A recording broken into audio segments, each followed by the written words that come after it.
Hello everyone and welcome back to the Horror Hut. Now, I know a lot of you use these videos to sleep, so before you drift off I thought it would be a nice idea if everyone can leave a comment and let me know where you are listening from in the world. Also like and subscribe if you are enjoying the episodes.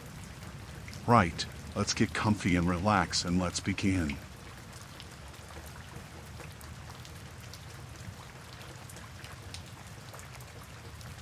It was a little after midnight when I left work. The parking lot was almost empty, just a few scattered cars and the yellowish glow from the streetlights making everything look a little eerie. I had stayed late to finish some reports, and by the time I finally walked outside, the building was quiet, the kind of silence that makes you notice your own footsteps. I made my way to my car, unlocking it with the button on my key. I was exhausted, my brain foggy from staring at a screen for too long, and all I could think about was getting home, taking a hot shower, and going to bed. I pulled the door open, tossed my bag into the passenger seat, and slid behind the wheel. I didn't waste time. I locked the doors the second I got in, just like I always did, started the engine, and pulled out of the lot. The roads were nearly empty. I barely saw another car as I drove, just the occasional headlights in the distance. It was a quiet drive, the kind where you go on autopilot, barely aware of the turns because you've taken them 1,000 times before. About 10 minutes in, I glanced up at the rearview mirror out of habit. And that's when I saw it. A shadow in the back seat. Just for a second. A shape, low, like someone trying to stay out of sight. My stomach dropped so fast it made me dizzy. My first thought was that I was imagining things. I had to be. My brain was tired. The light was playing tricks on me. But I couldn't stop myself from glancing up again, and this time I saw it move. Someone was in my car. I gripped the steering wheel so hard my knuckles ached. My mind was racing, trying to make sense of it. I had locked the doors. I was sure of it. I always did. Had they been inside when I got in? How? My car wasn't big. I would have noticed, wouldn't I? My breath came faster. I kept my eyes on the road, afraid to turn around, afraid of what I'd see if I did. My skin felt too tight, my pulse pounding in my ears. Think. I had to get out. I had to get somewhere safe. But where? There was nothing around but dark, empty streets. I could barely see another car in the distance, no stores open this late, no gas stations nearby. Just silence and pavement stretching ahead. I swallowed hard and forced my voice to stay even. "Hey," I said, barely above a whisper. "I know you're there." Nothing. The back seat was silent. No movement. No sound. I tried again, louder this time. "If you don't get out, I'm driving straight to the police station." Still nothing. I gritted my teeth and flicked my eyes back to the mirror. The shape was still there, hunched low, too still. It didn't make sense. Why weren't they doing anything? No demands, no threats, just silence. A cold sweat broke out down my spine. My hands felt slick on the wheel. And then, finally, movement. Slow. Deliberate. I heard the quietest shift of fabric, a breath, the sound of weight repositioning. I didn't dare turn around. I just kept driving. Then, a voice. Low, calm, almost conversational. "Don't stop the car." It was a man's voice. I couldn't place the age, but something about it made my skin crawl. Too calm. Too controlled. I swallowed hard. My throat was dry. "What do you want?" My voice came out shakier than I wanted. He didn't answer. just sat there, watching me. I forced my eyes to stay on the road, my mind racing through options. If I slammed on the brakes, would it give me enough time to get out? What if he had a weapon? I didn't know if he did. I didn't want to find out. Up ahead, I saw a stoplight, still a good distance away. If I slowed down too much, he could grab me before I had a chance to run. If I kept going, I'd be driving aimlessly, alone with him in my car. My heart was hammering. I needed a plan. Then I saw it, headlights. A car was pulling out of a side street up ahead, merging onto the road in front of me. I didn't think. I sped up, closing the distance, getting as close as I could to the other car. If I could get their attention, maybe. Don't do that. The voice behind me was sharper now. I ignored it. I flicked my headlights off, then back on. Once. Twice. A signal. Maybe they'd notice. Stop it. The voice was colder now. Clipped. I could hear the shift of weight, the creak of the seat. He was getting ready to move. The other car didn't react. They probably thought I was some impatient driver trying to get them to speed up. I tried again, flashing my brights this time. And then I heard a quiet click. Not from the dashboard. Not from anything I touched. From behind me. Metal. A knife. A gun. Something. My stomach turned to ice. Take the next right, he said. I didn't answer. My mouth was dry, my tongue heavy. The turn was coming up fast. My brain screamed at me to keep going, to speed up, to do anything but what he wanted. Then another set of headlights. A gas station just ahead. Bright lights, security cameras. People. I didn't think. I yanked the wheel and swerved into the lot, slamming the brakes so hard the tires screeched. Before the car even stopped moving, I threw the door open and ran. I didn't look back. I didn't breathe. I just sprinted toward the doors, past the gas pumps, past the parked cars. My legs burned, my chest tight with panic. I burst inside, gasping, wild-eyed. The cashier jumped, startled. Call the police, I choked out. He stared at me for a second, then grabbed the phone. I turned back toward the lot, heart hammering. My car was still running, the driver's side door wide open. The back seat was empty. I never saw him get out. Never heard the door open. But he was gone.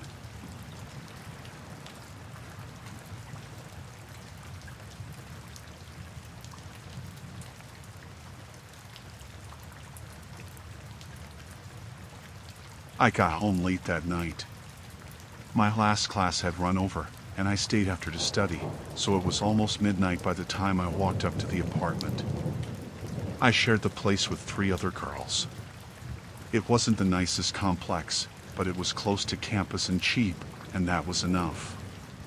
The living room light was on when I stepped inside. That wasn't weird, someone was usually up, but what made me stop was the man sitting on the couch. I didn't know him. He looked up when I came in, like he had been expecting me. He was in his 30s, maybe older, with short dark hair and a face that didn't give anything away. He sat like he belonged there, one arm stretched over the back of the couch, a beer on the coffee table in front of him. I felt my stomach drop. "Ah, hi," I said. "You must be Emily," he said. His voice was even, like this was a normal conversation. I just moved in. My mind blanked. What? I'm the new roommate. I didn't move. I didn't speak. I just stared at him, my heart thudding so loud I could feel it in my ears. We didn't have a new roommate. Nobody had mentioned one. I swallowed. Who told you that? He tilted his head a little, like I was the one being weird. The landlord, he said the room was open. I felt cold all over. That wasn't how it worked. Our lease was set, no one had moved out, and the landlord wouldn't just let a stranger in. I forced myself to stay calm. I think you have the wrong place. He didn't blink. No, this is it. I needed to leave. That thought hit me all at once, like a sharp, sudden instinct. I had been standing in the doorway this whole time, one foot still over the threshold. If I stepped in, if I shut the door behind me, I would be alone with him. So I didn't. I forced a small smile. I should call my roommates, just to check. His eyes stayed on me. Something shifted in his expression, not anger, not fear. Just interest. Like he was curious about what I'd do next. I pulled out my phone and stepped back, out into the hall. He didn't move. I shut the door. My fingers were stiff as I pulled up our group chat. My hands felt clumsy, like they weren't working right, but I managed to type. Who was the guy in the living room? 3 dots appeared. Then, what guy? I felt my stomach drop even lower. I called the first name in my contacts, Madison, my roommate. She picked up on the first ring. Who is he? I asked, not even bothering to say hello. The guy in the living room. Did someone invite him? What? She sounded half asleep. No. What are you talking about? There's a man in the apartment. I heard my voice shake. He says he moved in. Silence. Then, suddenly awake, get out. I'm already outside. I heard rustling, keys clattering. I'm coming. Stay there. I barely heard her. My ears were ringing, my breath coming too fast. I turned, scanning the hall, half expecting to see someone watching me. The door was still closed. He hadn't followed me. 2 minutes passed. 3.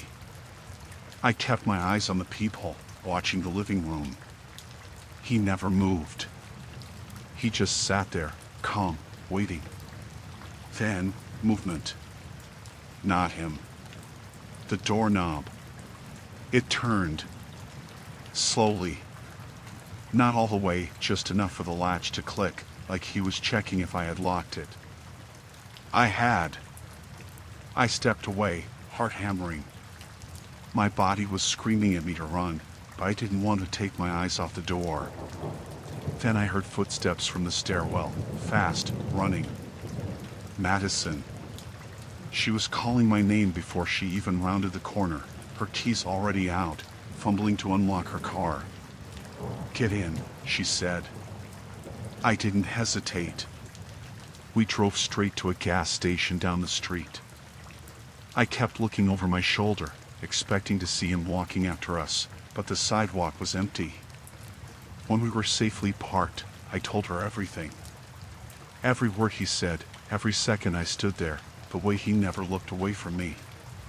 She called the landlord. He picked up on the first ring. No one new has moved in, he said. We called the police.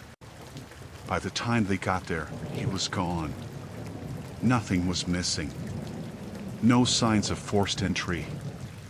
The only thing left behind was the half-empty beer bottle on the table. The police checked the locks, the windows. Everything was secure. They had no idea how he got in. We didn't sleep in the apartment that night. The next day, we had the locks changed.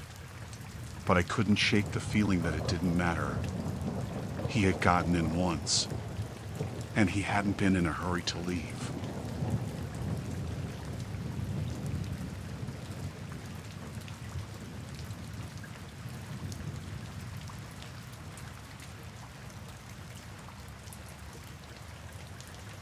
We had been driving for hours. The sun had gone down, and the road was dark except for our headlights cutting through it. Nothing but fields and trees on either side. No streetlights, barely any cars. Just miles and miles of nothing. It was my idea to take the back roads. It seemed like a good plan at first, save time, avoid traffic, but now, sitting in the passenger seat while Nate drove, I was starting to regret it. The gas station was the first place we had seen in a while. A small, rundown building with a single flickering light over the pumps. No other cars. No one inside that I could see. "We should fill up," I said. Nate pulled in, killing the engine. "You go," he said. "I'll stay with the car." I grabbed my wallet and got out. The air was cold. The kind that felt too still, like the world was holding its breath. I hurried inside. The place was worse up close. A dull hum from the old freezer in the corner, a guy behind the counter staring down at something, barely acknowledging me. Shelves mostly empty. No music playing, just the buzzing lights overhead. I walked up to the counter. 20 on pump 2. The guy barely looked at me. He nodded, rang it up. His nails were dirty. His hands were rough, like he worked outside a lot. His shirt had some kind of logo on it, too faded to read. I paid in cash. When I stepped back outside, the cold hit me again. The air smelled like oil and dust. Then I stopped. The car was gone. I blinked, confused. Looked around like maybe I was missing something. But there was nothing. Just the cracked pavement, the empty road stretching out in both directions, and the gas pump where we had been parked. Nate was gone. My first thought was that he was messing with me. That he moved the car, parked around the side, waiting to jump out and laugh. Nate? No answer. I walked a few steps forward, listening. The silence pressed in. The only sound was the faint buzzing from the light overhead. Then I saw it. His phone, lying face down on the pavement near the pump. I felt a cold weight drop into my stomach. Nate never left his phone. He was always on it, always checking something. I bent down and picked it up. The screen was cracked. I turned, looking back toward the station. The guy inside was still behind the counter, not looking out, not paying attention. If he had seen something, he didn't seem to care. I checked the road again. Nothing. No headlights in the distance. No movement. It was like Nate and the car had just vanished. I swallowed. My mouth was dry. I tried to think. Maybe he left. Maybe he drove off and his phone fell out. Maybe. No. That didn't make sense. He wouldn't have just left me here. I clicked on his phone. No password. His last open app was messages. The last text sent was from him to me. Don't come back to the car. I felt my body go rigid. My breath caught in my throat. The timestamp was 1 minute ago. I looked up, heart pounding. The road was still empty. The night was still quiet. I turned and walked fast back to the gas station. The guy behind the counter finally looked at me. "Something wrong?" he asked. I hesitated. My instincts were screaming at me to lie. "Yeah," I said. "I think I left my wallet inside." His eyes stayed on me for a second too long. Then he shrugged and looked back down at whatever he was doing. I moved toward the back of the store, past the coolers, past the racks of half-stocked snacks. Nate's text kept flashing in my mind. Don't come back to the car. Then where was he? My hands were shaking. I texted back. Where are you? No response. I looked around, mind racing. If something happened to him, where would he go? If he was in trouble, would he have run? Then I noticed something. A door in the back. Employees only. I didn't think. I just moved. I pressed against the wall and listened. The hum of the freezers, the faint crackle of a radio somewhere. And something else. A sound just beneath it. A shuffle. A thump. Something or someone was back there. I texted again. Are you here? A second later, I heard the faintest buzz of a phone. Right behind the door. My body moved before my mind caught up. I grabbed the handle and pushed. It wasn't locked. The door swung open and I stepped inside. It was dark. Cramped. A storage room cluttered with boxes. The air was musty, thick. Then I saw him. Nate was sitting on the floor, arms tied behind his back, mouth covered with duct tape. His eyes went wide when he saw me, shaking his head fast, panicked. Before I could react, something slammed into my back. I stumbled forward, catching myself against a shelf. The guy from the counter. He had grabbed me, but I twisted away, heart hammering, adrenaline kicking in. He reached again, but I ducked. My foot hit a loose can on the floor, and it rolled. He lunged. I grabbed the closest thing, some kind of metal tool, a wrench maybe, and swung.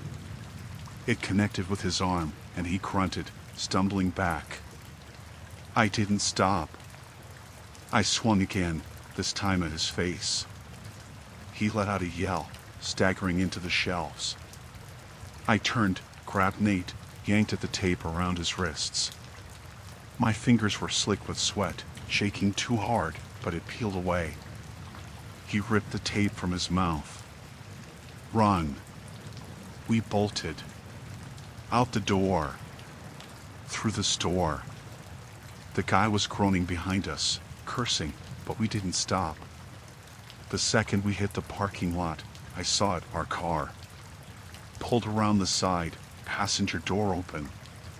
We dove in. Nate turned the key, the engine roared, and we peeled out so fast the tires screeched.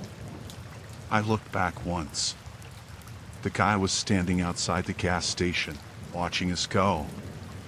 Blood running down his face. We didn't stop driving. Didn't talk. Just kept going, down that empty road, the dark stretching ahead. I don't know how he got Nate.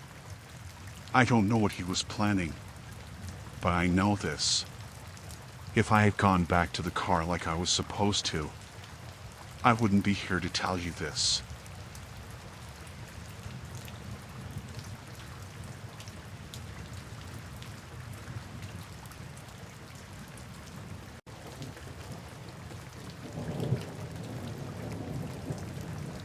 I noticed it first when I was coming up the stairs. A smell. It wasn't strong at first, just something off, like old garbage or wet clothes left too long. The kind of smell that sticks in the air. At first, I thought it was just the hallway. The building wasn't new, and people left their trash out sometimes.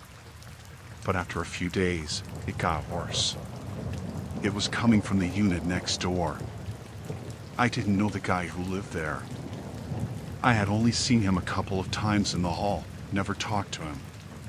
His mail piled up in the slot sometimes, but he always took it before it got too much. I hadn't seen him in a while. I knocked on his door one evening. No answer. The smell was worse up close. It wasn't just garbage. It was something rotting. I didn't know what to do. It felt weird to call anyone over a smell, but it was bad enough that I didn't want to be in my own place. I tried ignoring it for another day, but that night, I heard something. A sound from the other side of the wall. Not footsteps. Not voices. Just a faint shuffle. Like something moving. The next morning, I called the landlord. I told him I was worried that no one had seen the guy in a while, that something smelled bad. He came by that afternoon with a key. We stood outside the door, and he knocked. "Hello? Anybody home?" Nothing. He knocked again, louder. Then he used the key. The door stuck at first, like something was pressed against it. He shoved it harder, and it opened. The smell hit us both like a wall. The place was a mess. Not just normal messy, but wrong. The lights didn't work. There was food on the counter, half-eaten, covered in mold. A plate sat on the floor like someone had left it there mid-meal. The couch cushions were ripped, like someone had dug through them. And the smell, it was coming from the kitchen. The landlord covered his nose and stepped inside. I followed, trying not to gag. The fridge door was open, the inside black with rot. Meat left out, long past spoiled. Flies buzzing. But there was no sign of the guy who lived there. "No one's been here in a long time," the landlord said. He walked through the apartment, checking the bedroom, the bathroom. Nothing. The bed was made, the shower dry. It didn't make sense. Then he stopped. At the far end of the hallway, near the bathroom, was a door I hadn't noticed before. It was small, set low to the ground, like a maintenance hatch. The landlord frowned. "What the hell?" He reached down and pulled. The door popped open, revealing a dark crawl space. The smell rushed out, thick and awful. And inside, something moved. I stepped back fast. The landlord aimed his flashlight inside. There was a shape in there. A person. Hunched, facing the back wall. Knees pulled up, body still. Then they turned. The face was pale, sunken. Eyes too wide, unblinking. Hair stringy, matted. They had been living there. The landlord cursed and stumbled back. My heart was pounding so hard I thought I'd be sick. The person, whoever they were, didn't move at first. Just stared at us. Then, slow and stiff, they crawled forward. I grabbed the landlord's arm. "Close it." He slammed the door shut, breathing hard. His hands were shaking as he fumbled for his phone. I couldn't stop looking at the door. It had no lock. I don't remember what happened after that in detail. The police came. They opened the crawl space again, but it was empty. Whoever had been in there was gone. They found signs that someone had been living there for a while. A blanket. Empty food containers. Scraps of paper with handwriting that didn't make sense. The tenant who rented the apartment had moved out months ago. So whoever had been there, they weren't supposed to be. I moved out a week later. I still have nightmares about that face.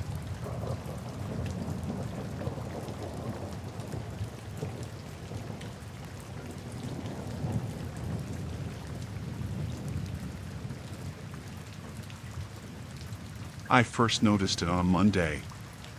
A white van, parked just down the street from my house. Nothing strange about it at first. Just a van. It was still there the next morning. Same spot. No markings, no business name, nothing. Just plain white with tinted windows. By Wednesday, I started to feel weird about it. It hadn't moved. Not once. There was never anyone getting in or out. Thursday morning, I left for work and glanced at it as I drove past. The front windshield was too dark to see inside. I felt uneasy but told myself I was being paranoid. That night, I left work late. I was the last one in the office. The parking lot was mostly empty, just a couple of cars scattered around. And the van. Same white van. Parked just across the street. I stopped walking. My keys were in my hand. My car was only a few steps away. I turned and looked straight at it. Nothing. No movement inside. No engine running. Just sitting there, silent. I got in my car and locked the doors right away. My hands were shaking a little as I started the engine. I told myself it wasn't the same one. There were thousands of white vans out there. It was a coincidence. Then the headlights turned on. I almost dropped my keys. The van didn't move. Just sat there, lights on now, like it was waiting. I pulled out of the parking lot faster than I meant to. My heart was pounding as I turned onto the main road. In my mirror, the van's headlights came on brighter. Then it pulled out, turning the same direction as me. It was following me. I tried to stay calm. Maybe they were just going the same way. I took a right turn onto a quieter street. So did the van. I took another turn. It followed. I was gripping the wheel so hard my fingers hurt. I didn't want to go straight home. If they were following me, I didn't want them to know where I lived. I turned again, speeding up. The van stayed behind me. Not too close, but close enough. I had to lose them. I made a sudden left, cutting across a yellow light. The van hesitated at the intersection, then turned after me. I took another turn too fast this time. My tires skidded, but I kept going. I drove through a few more streets, taking random turns, trying to shake them. Then I turned down a road I knew had a dead end. I slammed on the brakes, my chest tight. Stupid. I looked in the mirror. The van was turning onto the same road. My hands were slick with sweat. Then, just before the van reached me, it slowed down. It didn't stop. It just rolled past me. I held my breath as it crept forward. Then it turned at the next intersection and disappeared. I sat there for a long time, just breathing. Eventually, I drove home, parked in my driveway. I sat there, staring at my street, making sure it was empty before I went inside. That night, I barely slept. Every sound outside made my skin crawl. The next morning, I was afraid to check. But when I looked out my window, the van was back, parked in the same spot as before, just sitting there, waiting.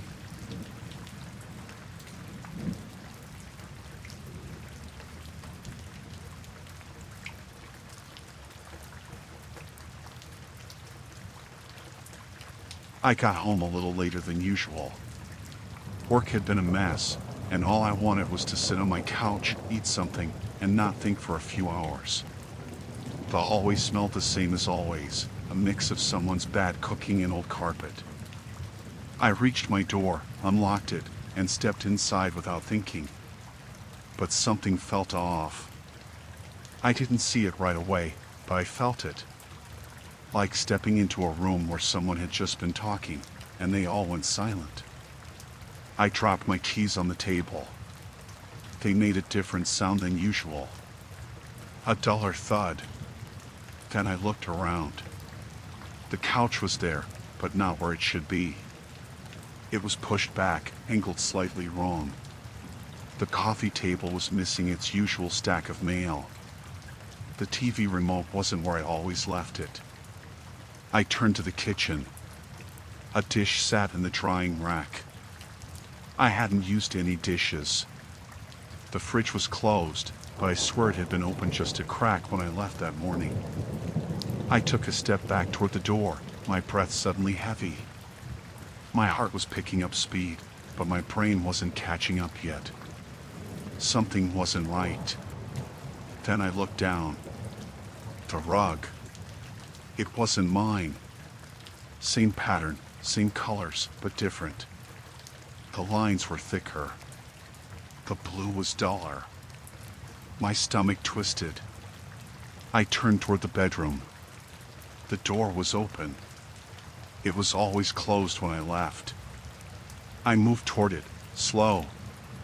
The bed was made, but wrong. My sheets, but tucked in tighter than I ever did. My nightstand was empty. No phone charger, no book. The closet door was open just a little. I had left it shut. I stepped back. My body was screaming at me to run, but my brain was still catching up. Then it hit me. The key. I had unlocked the door. The lock had turned like normal. But this wasn't my apartment. I reached for my pocket, fumbling for my phone. My fingers were shaking, making it hard to open the screen. I had to get out. My feet felt like they weren't working right as I backed toward the door.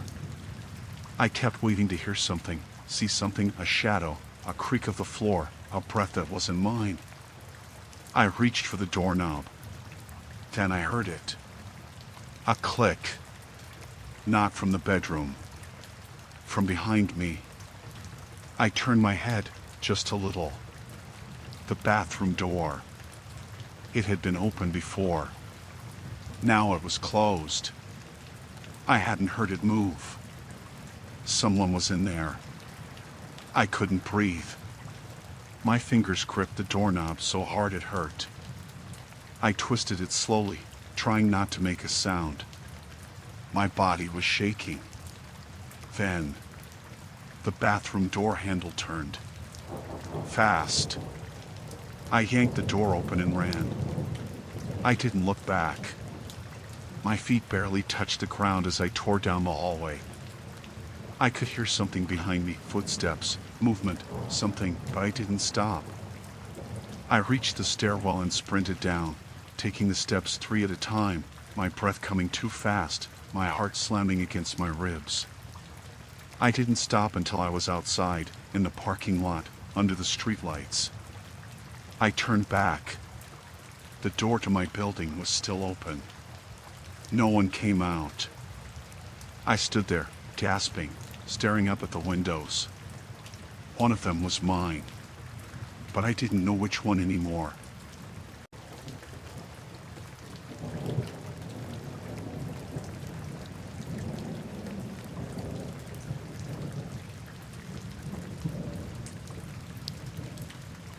I was babysitting for the Walkers that night. They had 2 kids, Ellie and Josh, both asleep upstairs. It was an easy job. The parents left around 7:30, said they'd be back after midnight. They told me to help myself to snacks, showed me the remote, gave me emergency numbers, the usual. Around 9 o'clock, I was on the couch, scrolling my phone with some reality show on in the background, when I heard it. A knock. Not loud. 3 short taps. I wasn't expecting anyone. I got up slow, walked to the door. There was a peephole, but I hesitated. Something about that knock made my skin feel tight. I looked. A man stood on the porch. Mid-40s, maybe older. Dark jacket, hands in his pockets. He wasn't moving, just standing there, too close to the door. I didn't say anything. He knocked again. 3 more taps. Then, finally, he spoke. "Hey there, I'm a friend of the family." "They home?" His voice was calm. Too calm. I didn't answer. He shifted a little, like he was trying to see through the peephole. You with the kids? I'm an old friend, just wanted to stop by for a second. I grabbed my phone. Texted Mrs. Walker. There's a man here saying he knows you. Should I answer? The dots popped up. Then stopped. Then she called. I answered quick, keeping my voice low. Hey, there's. Her voice cut through. Sharp. We don't know who that is. Don't open the door. My stomach flipped. I stepped back. The man knocked again. Harder this time. You there? I didn't answer. I was already moving, checking the locks. The deadbolt was on. The chain, too. I double-checked the back door. Locked. My hands were shaking. Then, from the front door. Hey! My whole body went stiff. The peephole was dark. He was covering it. I know you're there. I held my breath. Then he tried the handle. It didn't turn, but the sound of it made my legs weak. I backed up, grabbed the home phone from the counter. I wasn't going to wait. I dialed 911. The operator picked up. I told her everything, my voice barely steady. She asked if he had a weapon. I didn't know. She told me to stay put, an officer was on the way. Then, a new sound. Tapping. Not on the door. On the window. I turned my head so fast my neck hurt. He was there. His face was inches from the glass, his hand pressed against it. He smiled. Not friendly. Slow. Like he knew something I didn't. I backed away, gripping the phone so tight my fingers hurt. The operator was still talking, telling me to stay calm, stay on the line. The man mouthed something. I couldn't understand. Then, a car. Headlights swept through the window. The man turned fast, disappearing into the dark. I ran to the front door, still shaking. The police car pulled up, 2 officers stepping out. I barely remembered opening the door, barely remembered speaking. They searched the yard, the street, the bushes. Nothing. No footprints. No sign anyone had been there. But I know what I saw.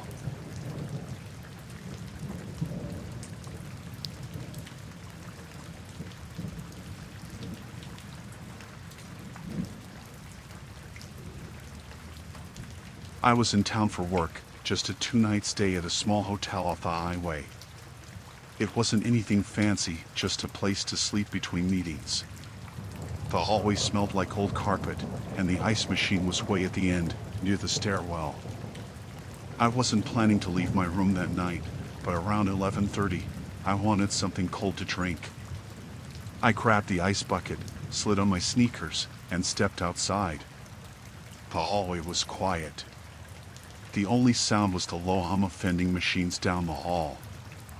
I walked past a couple of closed doors, but it felt like I was the only one on the floor. The ice machine was tucked into a little alcove near the exit. I filled the bucket, listening to the cubes drop, then turned back. That's when I saw him. A man. At the far end of the hall. Just standing there. He wasn't moving, not even shifting his weight. Just standing too still, arms at his sides, watching me. I froze. I couldn't make out his face well from that far, but I could tell he was older. Maybe 50s. Dark clothes, a jacket, tall. I glanced at the doors near him, trying to figure out which room was his. None of them were open. I didn't want to turn my back, but I couldn't just stand there either. I took a step, then another, walking like everything was normal. His head tilted slightly, like he was listening. I passed the elevator, just a few doors from my room now. My hand tightened around the ice bucket. It felt stupidly small. If I had to, could I swing it hard enough to do anything? I reached my door, slid the key card in. The light blinked red. Not now. I tried again. Red. I swallowed. My hands were shaking. I forced myself to breathe to steady my grip. Another try. Green. I pushed inside fast, locking it the second it shut. I stood there, heart slamming against my ribs, ice cubes shifting in the bucket. I didn't check the peephole. I didn't want to know if he was closer. I barely slept. The next morning, I went to the front desk. I felt stupid saying anything, but I asked anyway. "Hey, is there anyone else staying in my hall?" The woman at the desk frowned. She checked something on her screen, then looked up. "No," she said. "You're the only one on that side."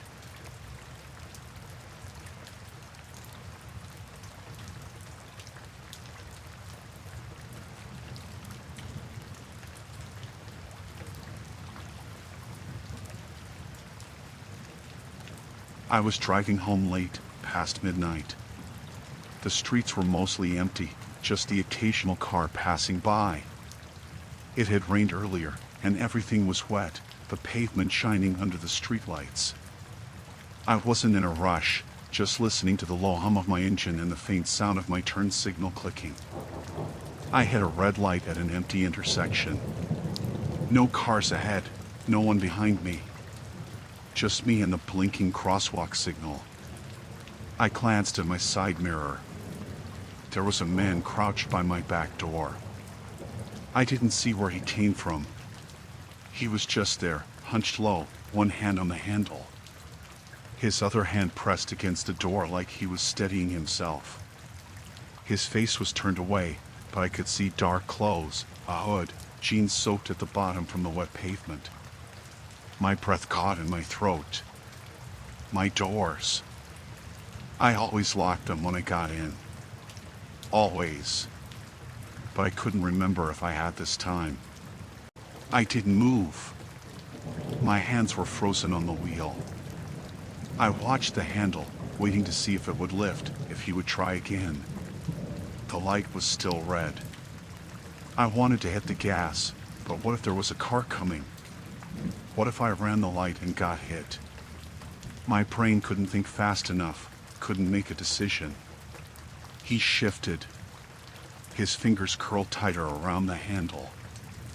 I slammed my fist against the lock button. The sound of the locks clicking echoed inside the car. His head snapped toward me.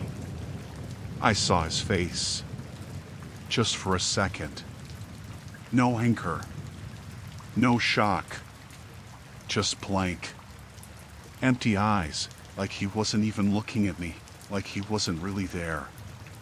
Then he stood up fast, too fast. I flinched. The light turned green. I hit the gas hard. My tires screeched against the wet road. I didn't look back. I drove straight home, heart slamming in my chest. Parked in my driveway with my hands still shaking on the wheel. Checked my back seat 3 times before I got out.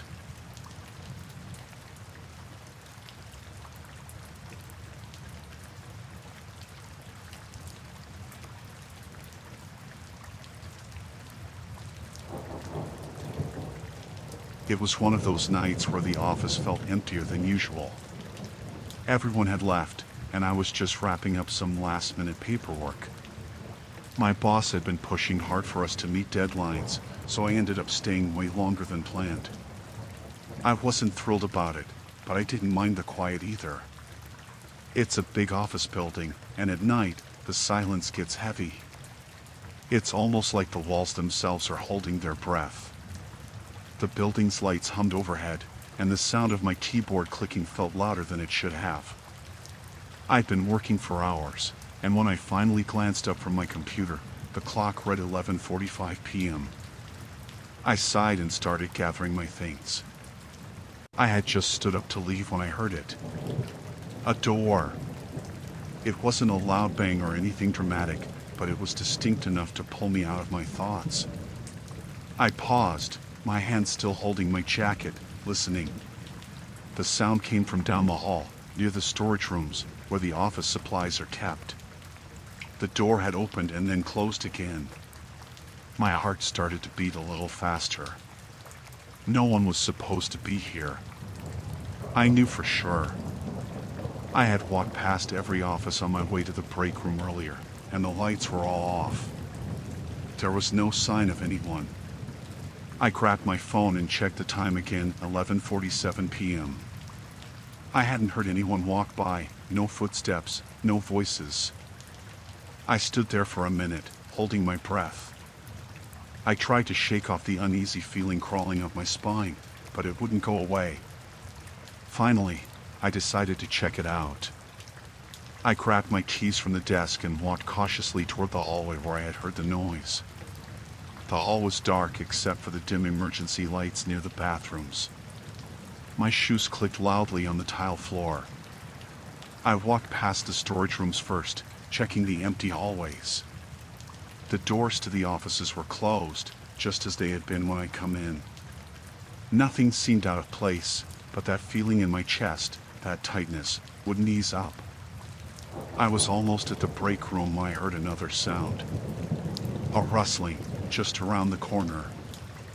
I froze, my breath caught in my throat. There was no reason anyone should be in the building, and yet, it felt like something was waiting. I slowly backed up and reached for my phone to call security, but my hands were shaking. It took me a moment to type the number in. I didn't even hear the door open this time. But I felt it. I felt a change in the air, like something had shifted.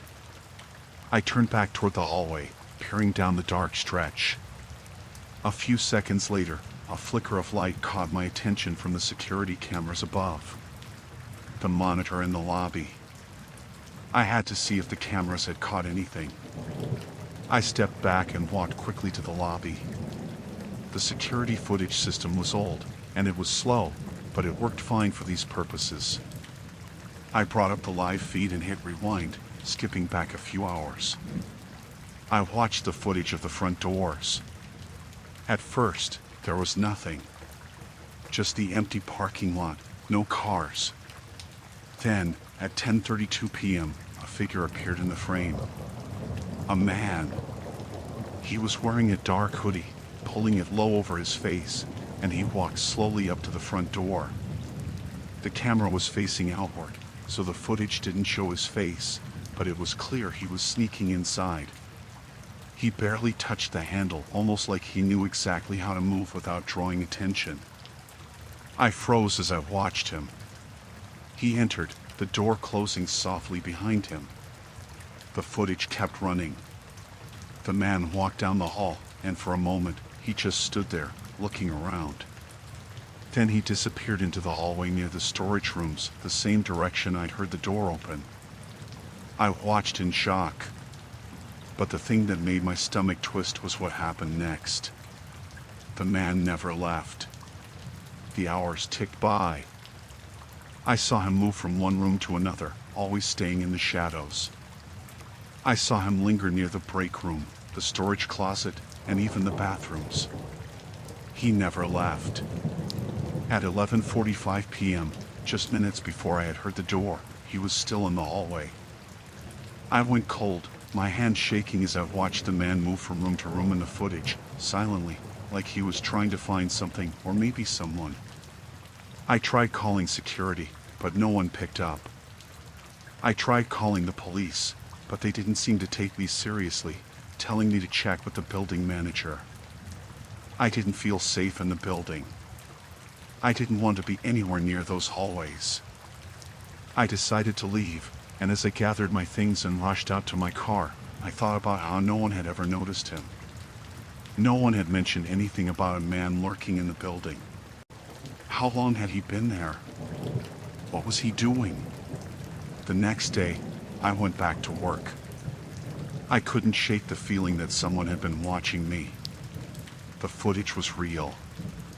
I saw the man there on the cameras. But the worst part? No one could find him.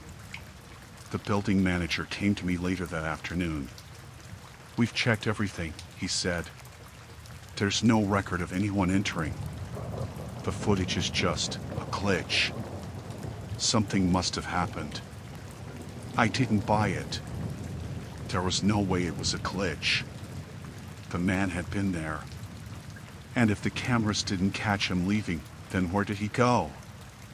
I tried to shake it off. I didn't want to keep thinking about it. But every time I walked through those hallways, every time I was alone in the office after hours, I couldn't stop looking over my shoulder. The man had never left. And neither had the feeling that someone was still in that building.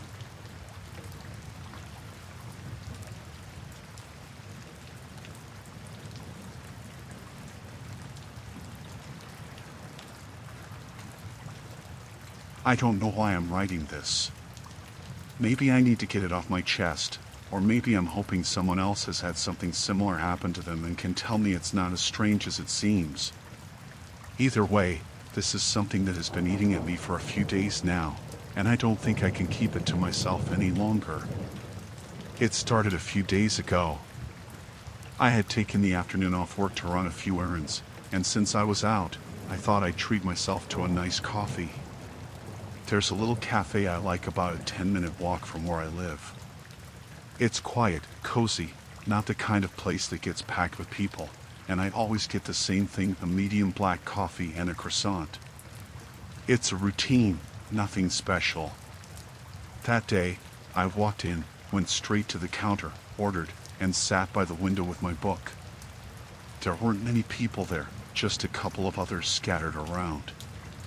The place was peaceful, and I could feel myself starting to unwind. I was reading, not really paying attention to anything else when I heard someone sit down across from me.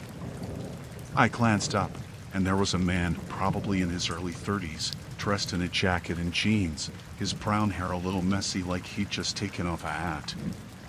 I didn't think much of it at first. He smiled at me like he had been sitting there the whole time, and I gave a polite smile back, but didn't say anything. "I hope I'm not interrupting," he said. I looked up again, confused.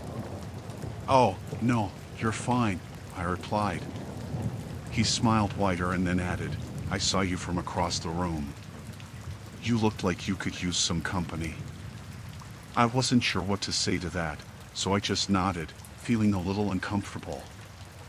I had just been minding my own business, but now I felt like I was trapped in a conversation that I hadn't started. We started talking, though. I don't even remember exactly what we talked about at first, just small talk. He asked if I came here often, if I lived around the area, what I did for work. Nothing that seemed out of the ordinary. He seemed friendly, maybe even a little too friendly, but I didn't think too much of it.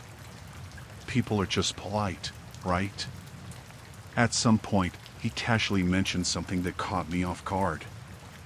"I imagine your dog's going to love the walk later," he said. My heart skipped a beat. How did he know I had a dog? I didn't even have a collar with her name or anything on it. I hadn't told anyone about my dog at the cafe or even mentioned her in conversation. I just stared at him for a second, trying to process it. I must have looked confused because he noticed right away. "You know, you always talk about her when you're out walking," he said, like it was no big deal. "Her name's Bella, right? A golden retriever, if I remember right." I don't know what to say. I just nodded and said something like, "Yeah, that's her. She's, really friendly." I didn't know how to explain it, and I didn't even want to. The weird thing was, he didn't seem like a creep. He seemed normal. Maybe a little too normal, if that makes sense. Like someone who knew more than they should. But he was smiling, and it felt like he was just being friendly, so I kept talking. The conversation went on, but the more we spoke, the stranger it got. He asked me about my job. My exact job. You work at the downtown office, right? The one with the glass walls? I stared at him, more confused now than I had been before. How do you know that? He just shrugged. I've passed by it a few times. I see you walking in and out sometimes. You don't look like the type who would skip a day of work, he said, laughing like it was just a joke. I didn't know what to say.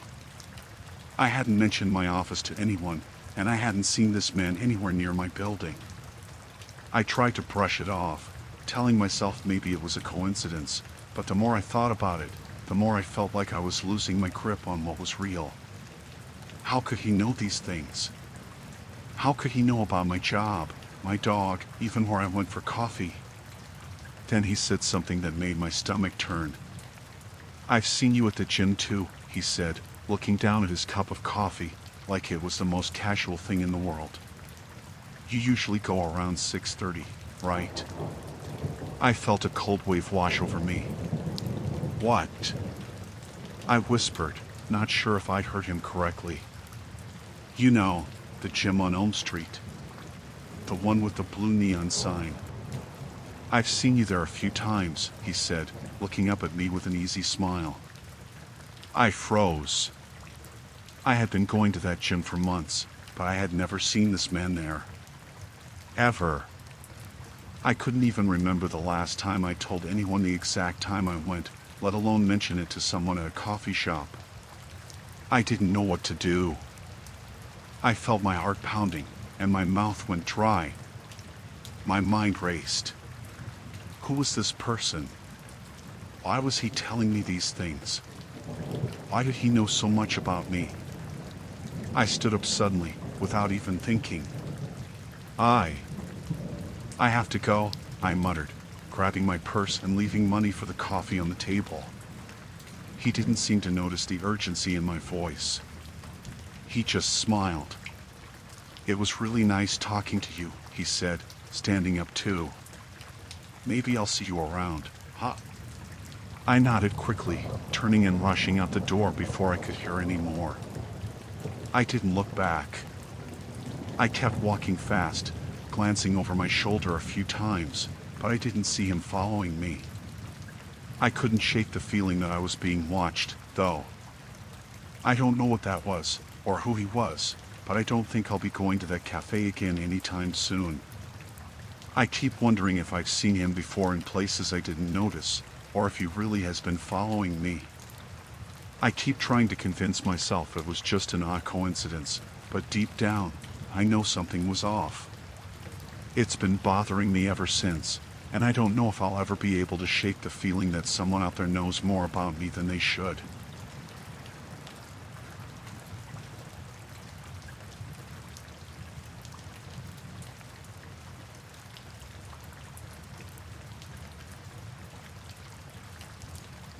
I still don't understand how it all happened, or how I let myself get so far into it before I realized something wasn't right.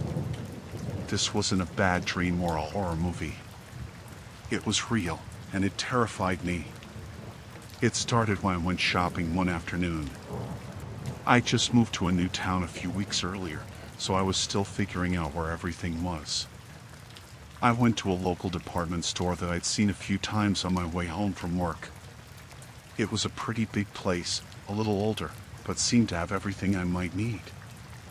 I wasn't planning to buy much, just a few basic items, shampoo, some new shoes, a couple of kitchen utensils, and I figured I could get in and out quickly. But as soon as I stepped inside, I noticed how quiet it was. The store was practically empty.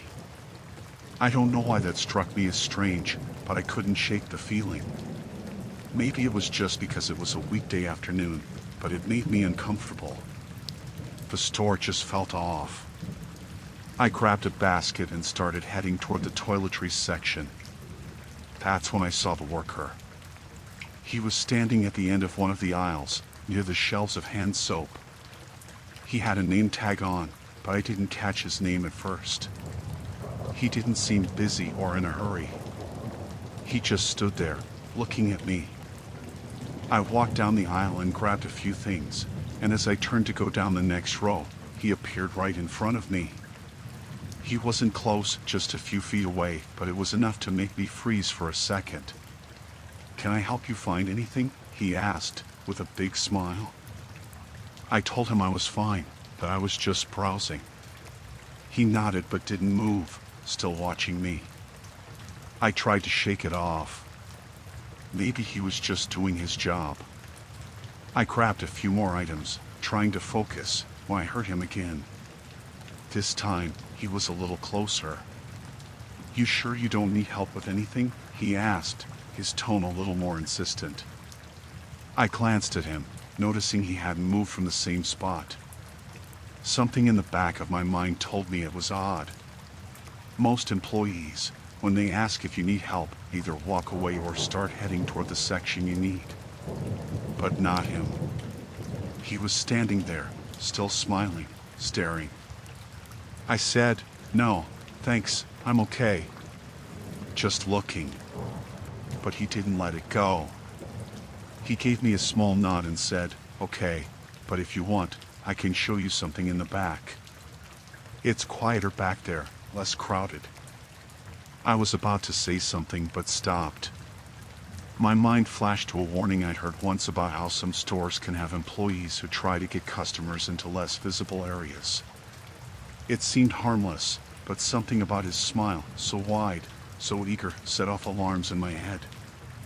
I smiled back, a little more stiffly now, and said, "That's all right. I'm just about done." He didn't respond right away. Instead, he just stood there, watching me, his eyes a little too focused. For a second, I thought he might insist again, but then he simply nodded. "Okay. Let me know if you need anything." I told myself I was being paranoid. Maybe I was just overly cautious because I was in a new place. So I shrugged it off, grabbed the last few items I needed, and started heading for the self-checkout lanes. But just as I reached the counter, I felt a tap on my shoulder. I turned around quickly, and there he was again. "Are you sure you're not here alone?" he asked, his voice low but clear. I stared at him, confused. "What? Are you here alone?" he repeated, his smile never faltering. "You didn't bring anyone with you?" My heart skipped a beat. I just stood there, frozen, unsure of how to respond. He wasn't asking in a friendly way anymore. His tone was more probing, almost unsettling. Yes. "I'm alone," I said, my voice sounding too loud in my own ears. He didn't say anything else. He just nodded, his smile still in place, then turned and walked off toward the back of the store. I stood there for a few moments, trying to make sense of it. The whole situation felt off. I didn't know why he was asking me such a strange question. I quickly paid for my things and left the store, still trying to shake off the feeling that something wasn't right. But as I was driving home, it hit me. What if I'd been wrong? What if he had been trying to get me somewhere? What if? I don't know. I wasn't the only target. When I got home, I decided to call the store. Maybe I was being paranoid, but I had to know. I dialed the number and asked to speak to the manager. After a brief wait, the manager answered. I explained everything that happened, how the employee had followed me around, how he had insisted on showing me a part of the store, and how he asked me if I was alone. I even mentioned how he seemed too focused on me, almost too eager. The manager was quiet for a long moment. When he finally spoke, his voice was low and calm. "We don't have anyone on staff who matches that description," he said. I paused, confused. What do you mean? He was wearing a name tag. The manager interrupted. There's no one here who works that shift or matches that description. I don't know who you spoke to, but it wasn't one of our employees. I felt my stomach drop. How could that be? I knew what I saw. I had seen his name tag. He looked just like any other employee. The manager didn't say much after that. He asked if I wanted to report it formally, and I told him no. I just wanted to make sure it didn't happen again. He apologized and said they'd look into it. That night, I couldn't stop thinking about it. I felt like I was losing my mind. How could I have been so sure that he worked there, but now the manager was saying no one like him had been on the schedule? What if the guy was... what? What was he doing there? Who was he? I haven't gone back to that store since. I'm not sure if I will. I don't know if I'll ever understand what happened. Maybe I imagined it. Maybe I didn't. But I can't shake the feeling that something about that man wasn't right.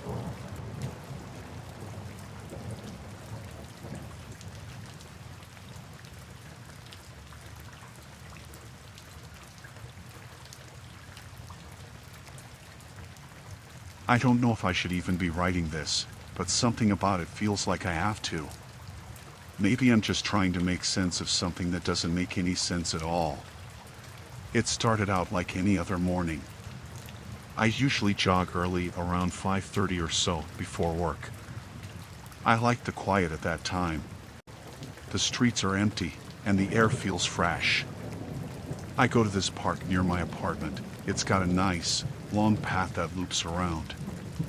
I've been running that route for months, maybe longer, and I always feel safe there. There's always someone else walking or running, but it's never too crowded, and it's peaceful. On that particular morning, everything seemed normal at first. The sky was still dark, but the sun was starting to rise, just barely. I had my earbuds in, listening to music, and I was a few miles into my run. I usually check my phone every now and then to track my time or pace. So I did that, glanced down at my phone for a second to see how much longer I had to go. When I looked back up, there was someone ahead of me on the path. I hadn't seen them before that. They were a little further up, but I could tell they were walking, not running. I remember thinking that it seemed kind of strange, someone walking that early. It wasn't that I minded, it's just that I hadn't seen anyone else on the path until that point. I was used to seeing other runners or joggers, but not people just out for a walk at that hour. I didn't think much of it at first. I just kept going. But as I got closer, I started noticing little things about them that made me uncomfortable. For one, they weren't really dressed for a walk. They were wearing a dark hoodie, and the hood was up, so I couldn't make out their face at all. Their pace was slow, almost too slow, like they were just drifting rather than walking with purpose. I thought maybe I was overthinking it. I mean, it's a park, people go at different paces. But the feeling didn't go away. It felt off. It felt like they were just there, like they were waiting for something or someone. Anyway, I kept jogging. I figured I'd pass them soon enough, and I'd be able to focus on the run again. But right as I was about to get closer, I looked down to check my phone again, just for a second. I was tracking my time, trying to keep pace. I did that, glanced at the screen, and when I looked up again, the person was gone. Just gone. Now, I know what you're probably thinking. I was just tired or distracted, or maybe I wasn't paying enough attention to where they went. But I swear, I wasn't. I looked around. I even slowed down to see if I could spot them walking off into the trees or into the field nearby, but there was nothing. The path was empty. It was too quick, too sudden. They had been right there. And then, just like that, they weren't. My heart was racing. but I tried to shake it off. Maybe they had just turned off the path, gone to the side or something. Maybe they were faster than I thought. So I kept going, but the whole thing felt wrong. Then, just as I was starting to pick up my pace again, I saw something on the ground, just up ahead. I stopped dead in my tracks when I saw it. There was a water bottle and a phone lying on the path. They were just sitting there, perfectly still. The water bottle was a plain plastic one, no label. The phone was an older model, nothing too fancy, but it was definitely still there, face up, screen visible, like someone had just dropped it. There wasn't a soul in sight. I stared at them for a while, trying to process it. I had seen that person walking, and I had seen them very clearly. And now, their stuff was left on the path. They had disappeared completely, but they had left their belongings behind. It didn't make sense. I walked over to the items and knelt down. The water bottle was still cold, which didn't make sense if they had been gone for long. And the phone, well, it wasn't locked. It wasn't even password protected. I don't know why I even tried it, but I tapped the screen and the phone opened up. There were a few missed calls, some messages from a contact name I didn't recognize. But there was nothing that could explain why they just disappeared. No text that would suggest they were in a hurry. No sign that they'd left abruptly. It was just empty. I stood there for a moment, feeling a little dizzy, and put everything back down. The phone, the bottle, it didn't feel like I should take them, like I should leave them where they were. Maybe someone would come back for them. I didn't know what else to do. I didn't want to touch them any more than I already had. I turned around to keep running, but the thought of that person, of how quickly they had vanished, kept gnawing at me. My heart was pounding as I picked up the pace, and I started running faster, trying to shake the feeling off. I didn't look back again. I finished my run, but I didn't feel right the whole time. I just couldn't get the image of those abandoned belongings out of my head. When I got home, I made a point not to tell anyone about it, even my girlfriend. She would probably just think I was overreacting. But the weird part was, when I went online later that day to check the news, I saw a story about a missing person, a jogger who had gone missing around the same time I had been out. They hadn't found any sign of where the person had gone.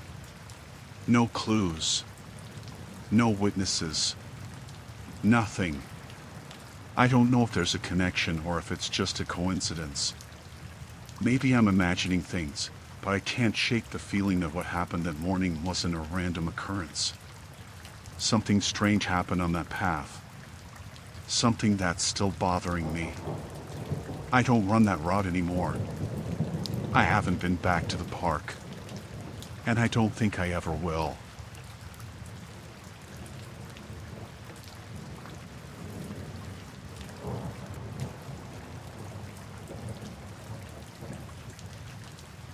It happened a few months ago, and I still can't stop thinking about it.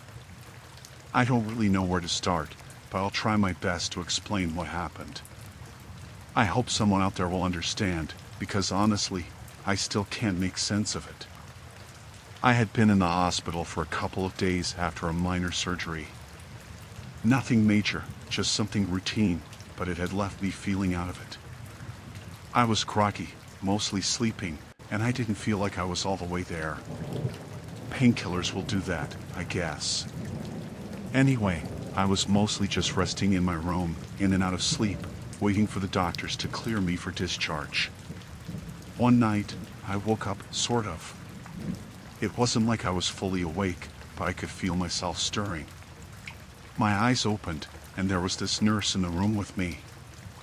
I didn't think much of it at first.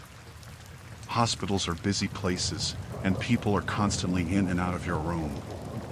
She was standing at my bedside, adjusting my foreline, like I had been hooked up to a trip or something.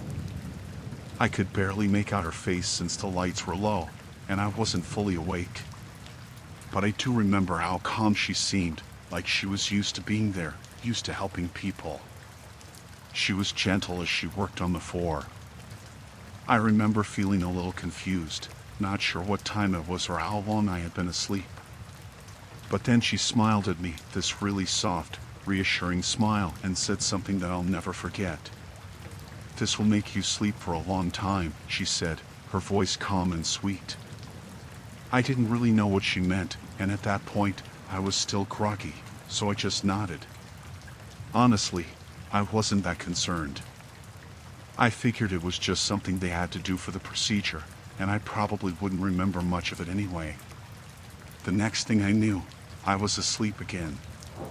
I don't even remember falling back to sleep, but I was out cold. I guess the medication kicked in, or maybe the nurse had given me something. It didn't seem weird to me at the time. But when I woke up the next morning, everything felt off. It wasn't just that I was groggy or that I had trouble remembering what had happened during the night. It was more than that. I felt different, like something wasn't right. I was lying in the same bed, but something about the room didn't feel the same. I could hear the usual hospital sounds, the soft beeping of machines, the distant murmur of voices, but there was a strange stillness to the air. Then the real nurses came in. They were the ones who usually took care of me, the ones I recognized. They had their usual uniforms on, and they went about their morning routine, checking my vitals and asking how I was feeling. I noticed something strange almost immediately. They were acting like everything was normal, like I hadn't just been awake a few hours ago, like I hadn't interacted with anyone during the night. When they came to adjust my floor, I asked them about the nurse who had been in my room. I told them about the woman I had seen the night before, the one who had adjusted my floor and smiled at me, saying something about making me sleep for a long time. I was still half confused, but I needed answers. The nurses looked at each other. They seemed a little off. One of them, a woman I'd spoken to a few times already, said, "We don't have anyone assigned to your room overnight." I didn't understand what she meant at first. "What do you mean?" There was a nurse in here. She was adjusting my floor. She shook her head slowly. "No, there wasn't. None of us were in here last night. We checked the records, and no one was assigned to your room after the evening shift." I tried to explain again, feeling my pulse quicken. But she was here. She was so calm, and she said something like she was giving me something to make me sleep longer. It wasn't like the usual nurse. She had dark hair, a pale complexion, and... The nurse interrupted me. "There was no one in your room last night, and no one came to check on you overnight. We would have known." At this point, I was starting to panic. I didn't know how to explain it. Everything felt wrong. I had seen someone, and yet no one else seemed to remember her. I tried to press the issue, but the nurses just gave me odd looks. They asked me to calm down, saying it was probably just the effects of the medication, that I might have dreamed it all. But it didn't feel like a dream.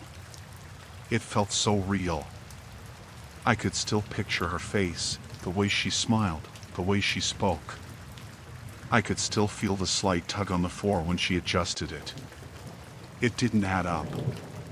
They eventually left me alone to rest, but I couldn't shake the feeling of unease. I kept thinking about what had happened, about what I had seen. Why would a nurse tell me something like that? Why would she say it would make me sleep for a long time, like I was being put under for something?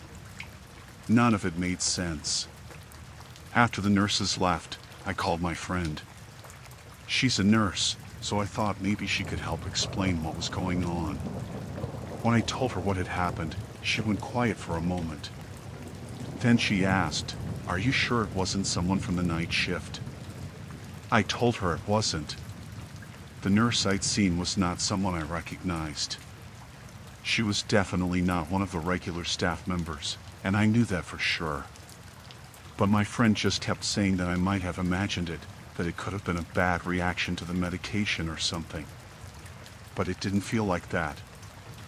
I had been conscious enough to know what was happening. The rest of my time in the hospital was uneventful, but I couldn't stop thinking about it.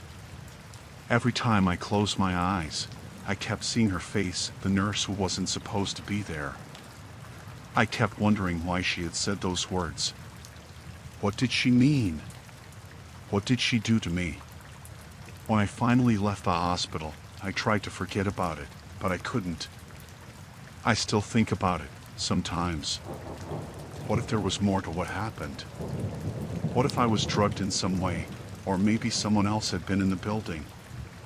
I don't know. I went back to the hospital a few weeks later for a follow-up, and I asked the staff again about the night nurse. They all looked at me like I was crazy, saying no one like that had been on staff. But I know what I saw. I know what happened. It feels like I'll never get answers, and maybe that's the worst part. Maybe the worst part is that no one believes me. But I remember her face, her smile, and those words she said. And I don't know what to think anymore.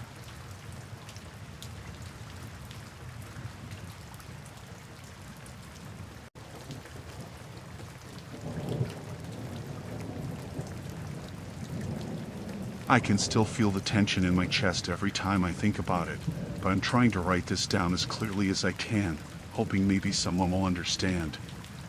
I don't even know why I waited so long to tell someone, but now that I'm in a new place, I guess it's time to get it off my chest. So, about a year ago, I moved into a new rental. I was just out of a long relationship and needed a fresh start. The place was an older house, but it was in a nice enough neighborhood, and the rent was decent, so I figured it'd be perfect. I didn't think too much about it when I first saw the house. It seemed normal. The landlord seemed nice, everything looked in decent condition. When I first moved in, there was nothing too weird. Just the usual moving in chaos, boxes everywhere, unpacking, organizing. I didn't pay much attention to the house itself, to be honest. It was late summer, and I was working long hours, so I'd come home tired and just crash. But after a week or two, I started to notice something odd, small, almost unnoticeable holes in the walls. At first, it didn't seem like much. I thought maybe it was just the house's age. The walls weren't perfect. I figured they had just been damaged over time. I didn't think much of it. I even ignored it when I found a few more near the corners of the rooms. One night, while I was sitting in the living room, I noticed another hole in the wall near the baseboard. It wasn't big, but it was clear that someone had made it deliberately. It looked clean, almost too neat. There were a few more like that around the house, one in the hallway, a few in the kitchen. I thought it was strange, but I figured the previous tenants might have done it. Maybe it was something to do with the plumbing or wiring, but nothing ever seemed to be wrong. The water ran fine, the lights worked, and nothing felt off. One evening, while I was rearranging some bookshelves in the living room, I caught sight of something strange. One of the holes looked different, like it had been tampered with recently. I could see a faint outline around the hole, like someone had patched it up poorly and it had been scraped away. I leaned in to take a closer look, and that's when I saw something I'll never forget. Inside the hole, there was a tiny lens. At first, I thought maybe it was just a reflection from something outside, but when I looked closer, I realized it was a camera lens hidden behind the wall. I froze. I could barely breathe. My mind couldn't wrap around it. I stepped back, my heart pounding in my chest. The camera wasn't just hidden in the hole, it was placed at the perfect angle, facing toward the center of the room. I felt sick. My head spun. Who would do something like that? Why would anyone put a camera in a wall, aimed right at where I had been sitting? I backed away, almost tripping over my own feet. I couldn't stay in the room. My brain was racing. I thought maybe it was a mistake, or maybe I was just overreacting. I mean, it had to be a mistake, right? but I couldn't shake the feeling that someone had been watching me. Someone had been watching me this whole time. I didn't know what to do. I wasn't even sure if I should call the landlord or the police. What if I was just imagining things? But no, this wasn't something I could ignore. I had to figure out what was going on. I grabbed my phone and took a picture of the hole with the lens. Then I started looking around the house, checking all the walls. I found 2 more. Both of them had tiny lenses hidden behind patches in the drywall. One was in the bathroom, just above the sink, and the other was in my bedroom, near the closet. I was shaking by this point, my mind racing, trying to figure out how I could have missed this earlier. I called my best friend immediately. She was as freaked out as I was, but she said I should call the police and report it. But what would I even say? Hey, I think someone has been watching me in my new rental home. It didn't sound right. But I had to do something. So, I finally called the landlord. He was apologetic at first when I told him about the holes in the walls, but then his tone shifted. When I told him about the cameras, he went quiet. He asked me to wait for him to come over and inspect the house. It felt like forever until he showed up.